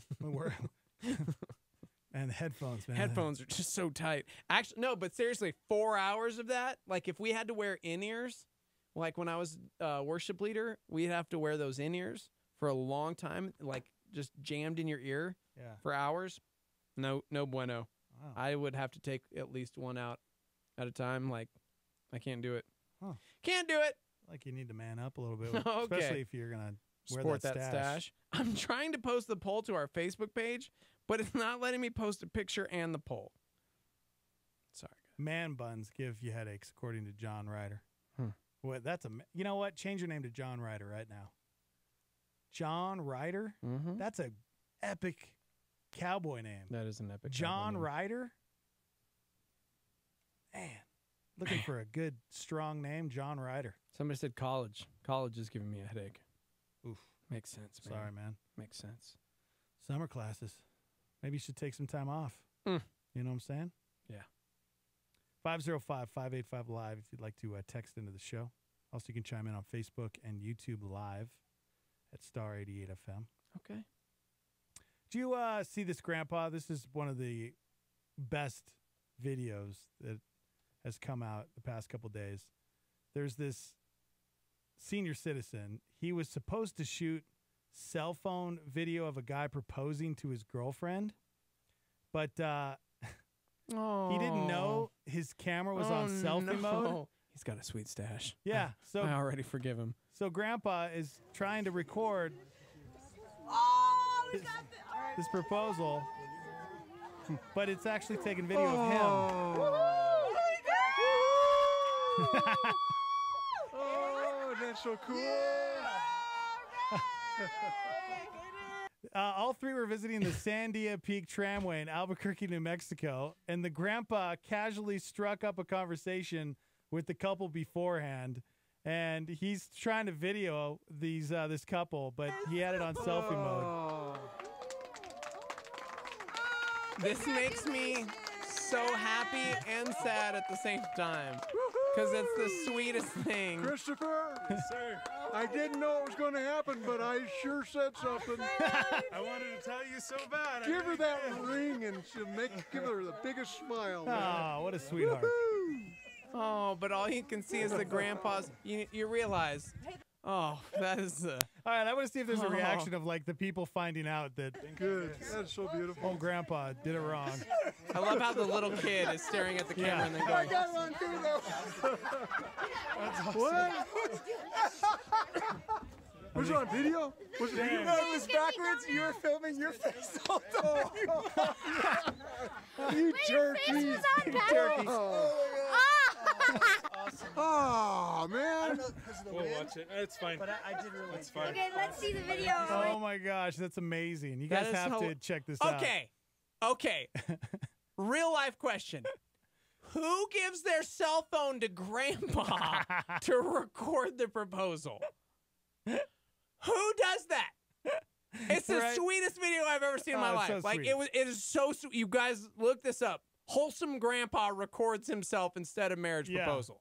Yeah, and it happened here in Albuquerque up at Sandia Peak. But who gives their grandfather? The cameraman's like, hey, you're in charge. Poor guy I doesn't want know. you to record our proposal. He has no idea. He doesn't have a smartphone. Grandpa probably doesn't even have a cell phone. The guy's like 100.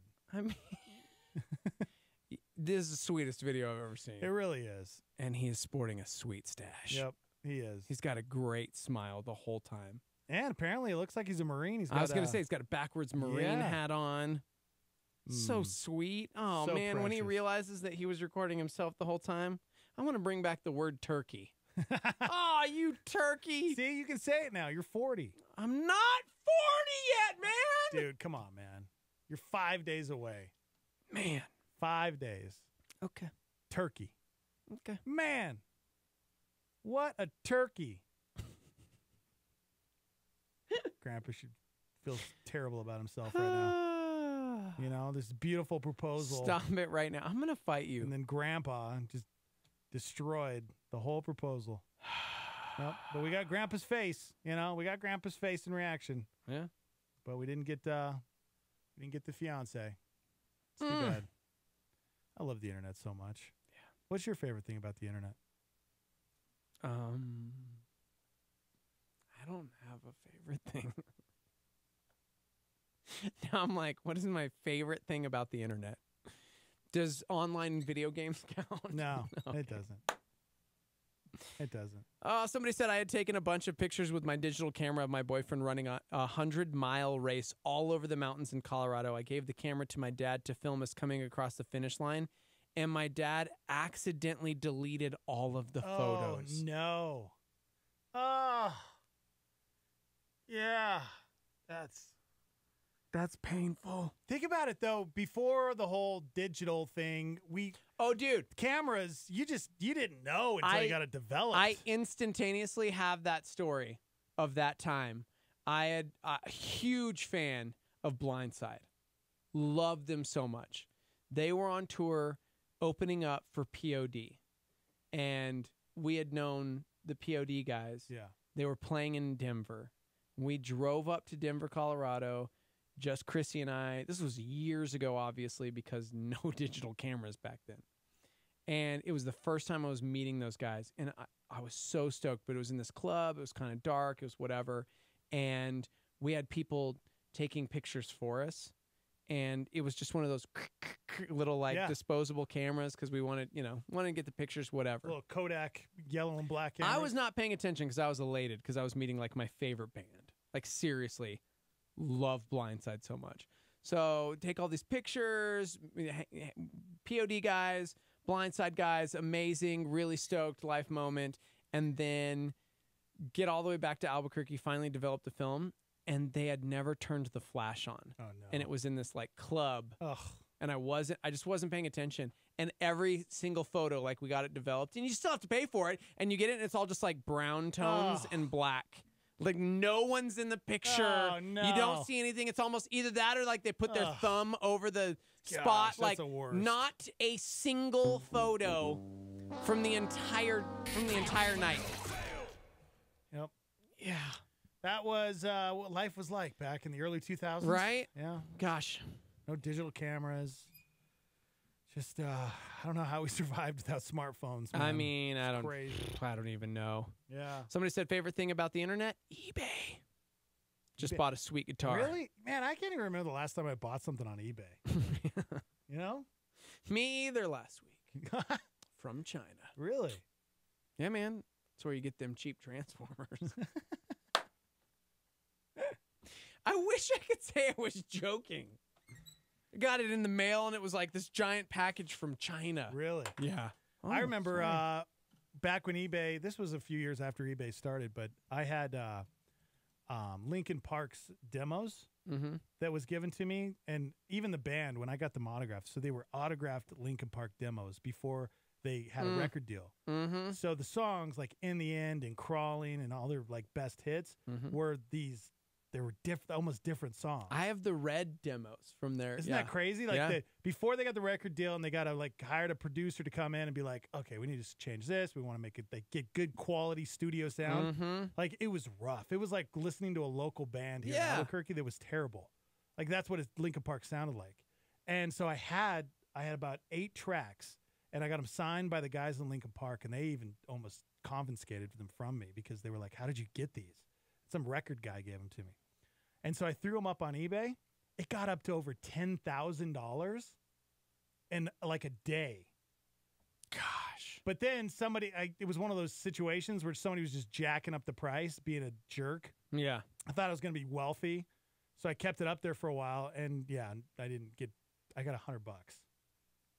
I missed them. I Boo. Still had them. Boo. Chester Bennington, he's no longer with us. It's worth a lot of money. Can we talk about something for a minute? We got to go to break. I've got developing news on the Thai soccer team that was trapped in the cave. We got some more news? We do. Cool.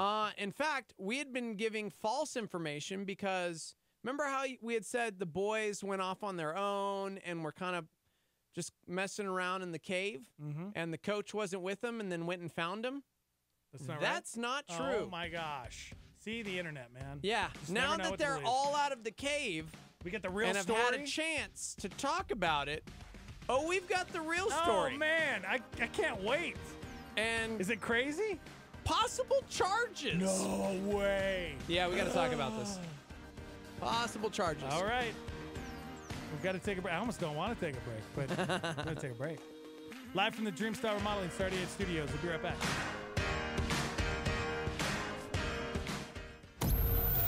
Bonhoeffer Road, cheap grace is the grace we bestow on ourselves. Cheap grace is the preaching of forgiveness without requiring repentance, baptism without church discipline, communion without confession. Cheap grace is grace without discipleship, grace without the cross, grace without Jesus Christ, living and incarnate. A solar flare on Star 88.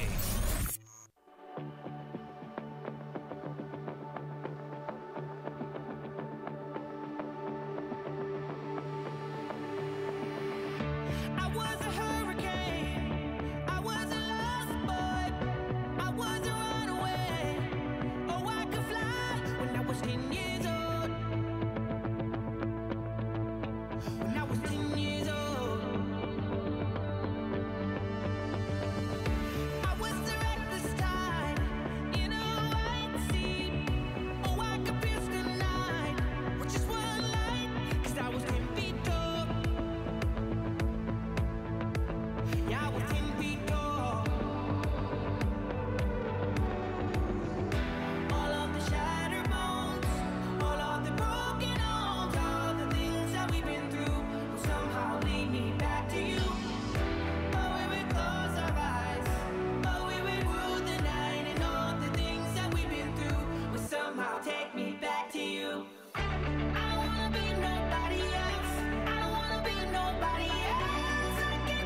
keep on running.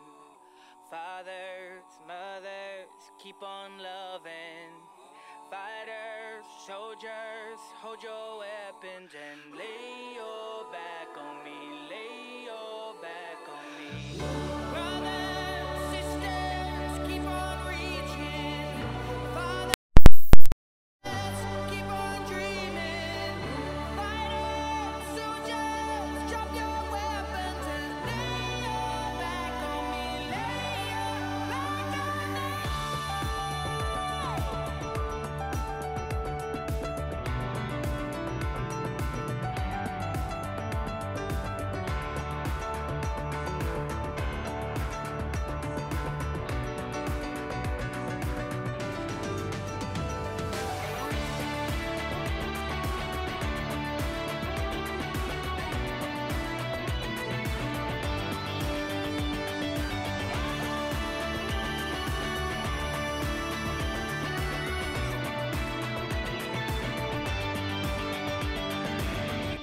I don't wanna be nobody else. I don't wanna be nobody else. I keep running from myself, trying to be somebody else. I don't wanna be nobody else. I don't wanna be nobody else. I keep running from myself, trying to be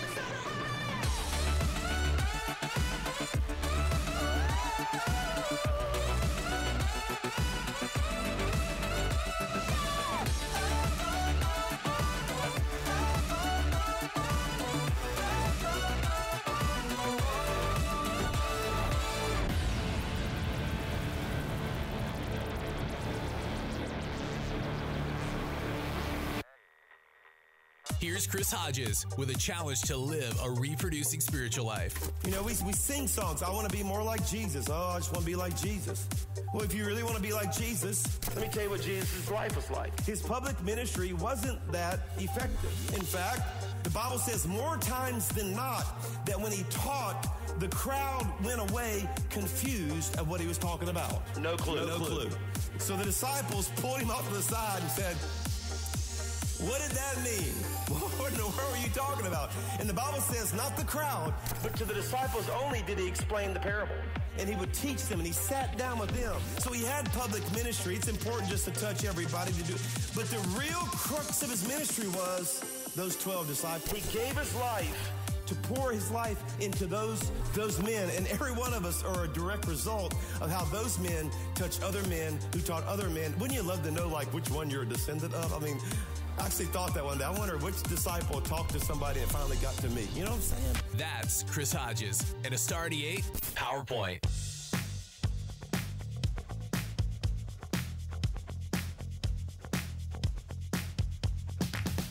scraping pennies and broken dollars to follow your heart. Yeah. What does it matter if it's only gonna tear mine apart?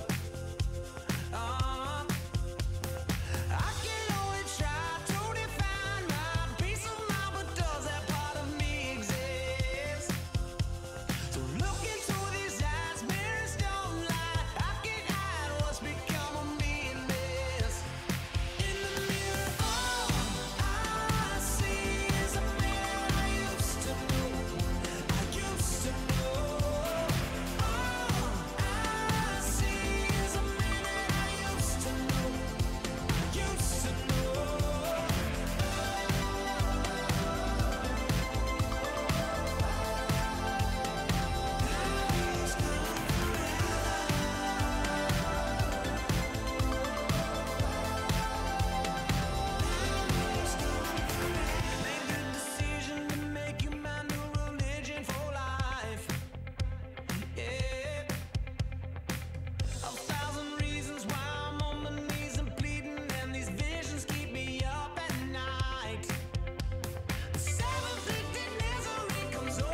if this is a miracle, a science, or what, but all 12 boys and their coach are out of the cave in Thailand. The best of the best came to save these boys. The world came to the rescue.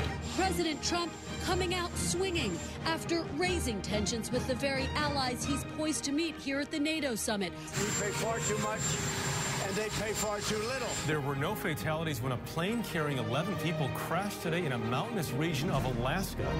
It's the end of an era for Southwest Airlines, which announced today it will stop serving peanuts on flights beginning August 1st. Some of the immigrant families separated at the U.S.-Mexico border were reunited, but the administration will not meet a court-ordered deadline for reuniting all children under the age of 5.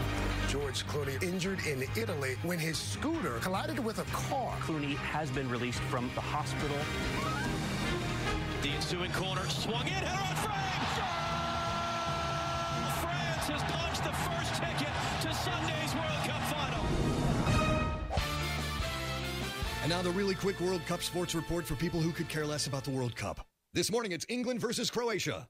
Yeah, Croatia. This has been the really quick World Cup sports report for people who could care less about the World Cup. That was really quick. I really like that. Yeah. Just really quick. In and out, man. Noon today, guys. In and out. Welcome to the show, everybody. Dex and Steve-O, live from the Dreamstar Remodeling Star 88 Studios. That's right. Go check out Steve-O's Mustache. He'll have it probably just today. I don't know, man. I'm hoping I want to play the perp in the Women Against Crime class. You want to play the perp? What? We gonna play what? The perp. The perpetrator. Do you not know cop lingo, man? I thought you said perv. No, I did. Gosh, you're the worst. No, I'm not. You are. Thanks, sir. man. Thank you. Yeah, you can go to Facebook and YouTube Live at Star 88 FM, and you can see us hanging out. You can see Steve-O's mustache. I'm kind of sad, guys. If you go to my Instagram, at Steve-O-Jeets, I posted a poll. And so far, the Shave It is winning. Oh, nice. What do you mean nice? That's cool. So there's a new feature on Instagram That's that right. you can do, and when you post a story, and then you can ask a question. And so I asked a question of what do you feel when you see Steve-O's mustache? No. And here's how have I not seen this? Let's see. Megan said joy, pure joy. Okay, that was a girl. Zachary said uneasiness. Yep, I feel you. Porter Danny said he looks like Bob Belcher. Yep. Bob Belcher. Yeah. Okay. So there you go. Just a couple responses there. So you can go to my Instagram page and see his epic stash. And you give a really creepy wink in the story. I don't know how I feel about it. Thanks, man. I feel, uneasy is that's a good word right there. Now, 53% of people say it's got to go. Really? 53%? Yeah. It's pretty close. 41 votes for yes, 45 votes for no. Wow. I know. I never would have thought that, man. 52% of people now, currently. All right, before the break, you dropped a bombshell on us. I've been waiting patiently. Apparently, the Thai soccer team, we were giving out information earlier this week about, how they got into the cave, because we said that the kids after soccer practice had left and That's what went we're told to the cave. in news sources. And then the coach heard from the parents because the parents were like, where are our kids at? And the coach was like, oh, well, you know what? Let me go look for them. And so then he went to look for them, and then he found the kids, but they got trapped in the cave. Mm-hmm. So what really happened? Okay. For 17 days, these dudes were trapped. 12 boys, ages 11 to 16, trapped in a cave in northern Thailand. Thankfully, the coach did not sport a sweet stash like me. They were with their coach, who's 25 years old. He's the assistant coach of their soccer team. I guess this dude, Chanthawong, his name is Ekapol Chanthawong. That's the coach's name? Yeah. He took the boys about 2.5 miles into the cave after the soccer game on June 23rd for an initiation ritual. Oh, my gosh. In which they write their names on the cave wall. Oh, okay. So the coach That's how they got that far back there. All right. That's what they were doing in the cave. 2.5 miles This, back. according to a rescue diver who had been stuck with them, talking to them. We got the actual story. Obviously, we know heavy rainfalls trapped the team in the cave for about 2 weeks, and on Tuesday, all of the boys, all 12 of them, and the coach were finally freed from the cave after several days of rescue operations. Now, despite the dangerous situation that the boys were placed in, lawyers from Thailand have told Business Insider, where I'm getting the story, they do not believe he will face charges. However, those are criminal charges they're talking about. This according to a law firm based in Bangkok. The parents would be very likely to forgive the coach for this action, said another Bangkok-based lawyer. But it's unsure. The mood in Thailand is very protective towards the assistant coach because he kept them alive. He, instead of the parents and the public going to a place of finding someone to blame, they've been very supportive and appreciative of him in keeping them alive. But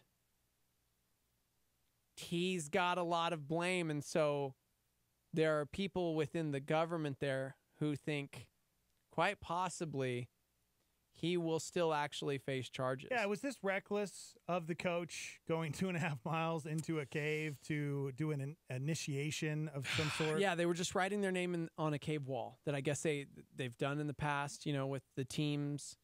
2.5 miles within this cave. Yeah, it sounds like they would have been safe if it wasn't for the flood. And on the flip side, they wouldn't have survived if not for the coach, because Chanthawong actually spent a decade in a Buddhist monastery. Yeah. And a lot of the parents are crediting him for keeping their children calm and safe during the 2-week ordeal. We talked about this on the show. He was teaching them to meditate and how to remain calm because you're isolated, you're trapped in this dark cave. Yeah. Oh, man. So parents aren't likely to sue. But one local authority suggested they may seek a lawsuit against him. So, oh man, it's going to be really interesting to see. How old was this coach? 25. 25. Good morning. Yeah, good morning. I would like to comment, but on something you were discussing earlier prior to the current topic. So I will call back later when you go back to talking about Mustache. No, it's fine. No. You're good. You are the authority, sir. Welcome to the show, Matt Gentry. And when I was trimming my beard last night, you were really one of the inspirations for keeping this. I thought, what would Matt Gentry do? And you clearly have been a creeper for many years. You do have the Gentry stash, that's for sure. Yes. I appreciate that. Yeah, I heard you guys talking about creepy mustaches, and I felt the urge to call in. I don't know why, but I was like, well, I feel like I can be a part of this conversation. Yeah, you can relate. For sure. Yeah. So what do you want to? What about mustaches do you want to talk about? Well, I mean, okay. So what do you do in a situation where you're wanting to eat like wings, but you know that that's going to get all over your upper lip and into the stash? Like flavor saver. Yeah, man. Like, do you lick it? Do you like suck on the mustache, or do you wash when you wash your hands after? Do you wash the stash as well? Actually, to be honest with you, food acts as a natural conditioner for mustaches. I've heard that. So I generally will just leave, some food in my mustache, and it makes it real soft. Seriously, and it's like you get to taste it later. You're like, oh, what's that? Man, you get to taste it later. No! No, that's disgusting, dude. I'm not talking about eating it. You just leave the food on your mustache. That's right. All right. Yeah. That's good to know, man. It's a Here I come, yeah. Here I come. Yeah. I appreciate you guys letting me be a part of such an awesome conversation. I'll let you get back to the real news. No, hold on. I would like to know your opinion. Should this soccer coach be punished? Was this something that he shouldn't have been doing? Because here's the thing. Some officials have been critical of the coach because of his recklessness, particularly considering international volunteers were involved in the rescue operation that took 17 days. There was a giant sign outside of the cave, but they still went in, even though it says do not enter. Oh, man. I don't know, man. So you want my opinion on whether or not what? The coach should go to prison forever. Should he be punished for something like this? Because, I mean, think about it. A Thai Navy SEAL died. Yeah. Thousands of people have giving their lives to help these But on the kids. flip side, the parents are stating that he had given the boys part of his limited food rations. He had taught them how to meditate, and he truly kept them alive. I don't know. I have been following the story, so there's no need to explain it anymore. I'm well aware of it. Okay. Dex didn't know about it till like 2 days ago. That's true. I'm sure many No, astronomy that's cool. members didn't, Yeah. I'm just trying to get a word in edgewise and give you my opinion of which you asked for. Go ahead, caller. Go ahead, caller. Caller, go ahead. There's just one question you have to ask yourself regarding this situation. Does he have a mustache? No, he does not. He does not. Yep, I knew it. Gosh, I hate that guy. Steph said he's going to feel guilty for the rest of his life. Yeah, I mean, sure. Yeah, he's going to have to live with that. Yeah, if there's a sign that says do not enter private property and something happens, then you should be held liable for that, right? And I guess around the culture there, he did get a lot of the blame to begin with, but the news appeared that he properly took care of the children, that he gave his food to the children, and there's not much anger against him in the nation right now. Yeah, but kidnappers do the same thing sometimes, all right? People kidnap people all the time and take care of them. You know what I'm saying? Does that make it right? No. Yeah. And did the coach tell the parents what he was doing? So that's another thing. If the parents, and it doesn't sound like it because I think they would have probably said that in the story because, a lot of the family members are forgiving him, but it doesn't sound like he told the parents, hey. Let's get some people. Let's tug heartstrings and get people on his side. Chanthawong had a harrowing childhood. I need some sad music. That's cheesy sad music. I don't want... Chanthawong had a harrowing childhood. When he was but 10 years old, an illness swept his hometown in northern Thailand, leaving his 7-year-old brother, mother, and father dead. Oh my gosh. I know. After the death of his entire family, he moved into a Buddhist monastery, keeping to Thai tradition for 10 years. He taught the boys in the cave to do meditation, how to live well, and how to channel Doctor Strange! Woo! Why didn't they just use one of those like little ring thingies? Yeah. And then make a portal? Yeah. Hello? Why didn't they? Clearly he's not up to monkgery. You nerd. Come on, man. Stop it. Yeah, but for real, he taught the boys in the cave to do meditation. The first time the English divers found them, the boys were actually meditating. The students, seriously, just chilling. He taught them how to do meditation to preserve the energy in their bodies to last that long. One of the moms said, I know he would be keeping the boys calm and happy. He loves those boys very much. He lost his father when he was very young, so he acts as a father figure to No, thank them. goodness that he was trained and he could teach the kids how to do that. But not everybody's in that situation, you know? Yeah. I mean, it could have ended up these kids and the coach could have been dead. Could have, but didn't happen. Somebody said if he didn't go with him, one of the other parents said, if he didn't go with him, what would have happened to my child? Yeah. Seriously. Well, they shouldn't have been in there in the first place. That's the whole problem. There was a sign that said don't enter, but it does sound like they've done this before. Like this is something that it's something. It's a tradition. We didn't know. When the news first broke, it was like, oh, the kids went exploring in a cave, and the coach went and found them, and then the rains came. But really, this coach took them to the cave after a soccer game for an initiation ritual. This, according to one of the rescue divers who spent time with them. All right, so your kid is on a baseball team. Let's say the baseball coach took Luke and the team to go down into a cave. Some crazy cave. Right, and then same situation. Yeah. How would you feel as a parent? Would you be forgiving? Was it like right now? Is it Coach Rush, his current coach for his all-star yeah. team? Did they miss the state tournament, which starts this weekend? Yes, they did. Oh, my. He's 12, man. This was I know. his last shot. His last shot, Little League. Yep. Did they survive? Yeah. Does Coach Rush have a sweet stash? Yeah, but there was a Navy SEAL that died. Oh, my gosh. To save them, to get them out. Millions of dollars were spent.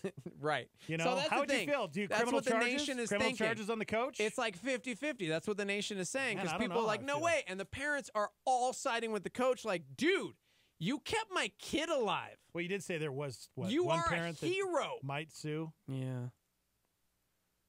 Yeah, that's the thing, Kim. I don't know. It doesn't sound like he got permission from the parents to go. Right. And there's a giant sign at the entrance saying, do not enter, bro. Okay, but seriously, my dude, very dangerous, dog. Don't do this. somebody had to have known that they went in the cave. So who knew to go and find them?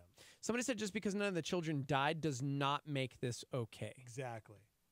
Again, a Thai Navy SEAL died trying Somebody to said, save their life. Yeah, but you guys are saying that the sign said "Do not enter." Maybe he couldn't read English because he was in Thailand. Okay. No. Should have been in the local language, man. Yeah, somebody said he had to have told the parents where they were going because how else did anyone know where to look? Let's see. Starting member on Facebook says, "Don't tell Steve, but Nathan and I took Jack deep into the caverns of Cook Canyon Camp and Rio Doso." How do you feel about that? Totally cool with that. Are you all right with that? I mean, everybody turned out okay. Was there a sign at the front that said "Don't do it"? Did you sign a permission slip saying that Jack could do that? I mean, Huh? somebody said his fate should be based on how successful the soccer season is. Okay. Oh my gosh. It's a pretty serious thing, man. Yeah. You know, I would, because somebody lost their life. Yeah. I think that's Yeah, that's I know. where and I'm we'll, at. So we'll see. Somebody said, sounds like Mr. Chanthawong took a chant and it went wrong. Wait. I'm not laughing. Chanthawong Yeah, I got it. took a chant and it went wrong. Yeah, I got it. You know? Yeah.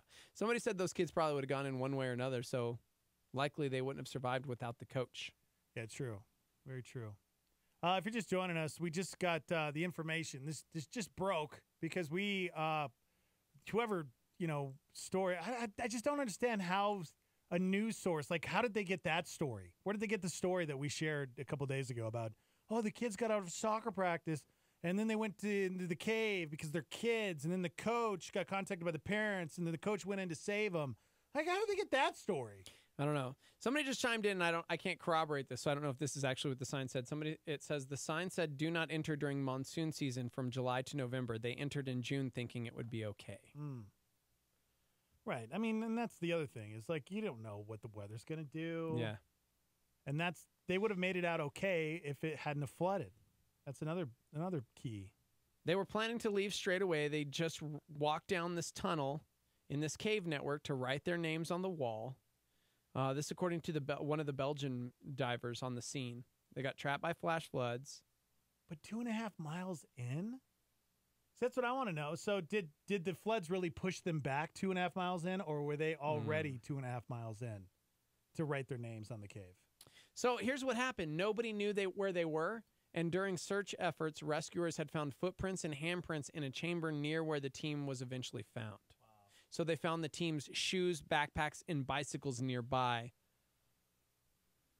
This is interesting because it was international news, and all of these different stories were kind of piecing it together on their own, and not everybody got it exactly right. Because remember, we heard that the coach went looking for them, found their bikes, and went in. Yeah. So that's partially right because the rescuers found the bikes and knew where to search for them, but the coach was with them the whole time as part of this initiation, writing their name on the cave wall. Yeah. According to Thai law, they take a defendant's intent into consideration. Yeah.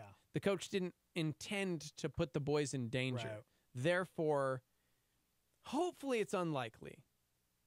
Again, a U.S.-based lawyer who works in Thailand for an international development organization said the mood in Thailand is very protective towards the assistant coach. Yeah. It seems like he's a good guy. The parents, the public are going to a place of finding someone to blame, but they're supportive and appreciative of the assistant coach in an unreserved way. So yeah, does somebody always have to pay the price? Like somebody has to pay. There has to be justice. What?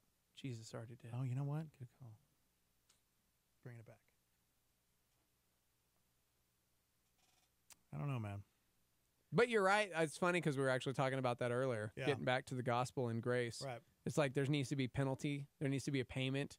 It's like, man, there already was a payment. That great exchange, as Martin Luther puts it. Yep. Yep. Well, man, this is such...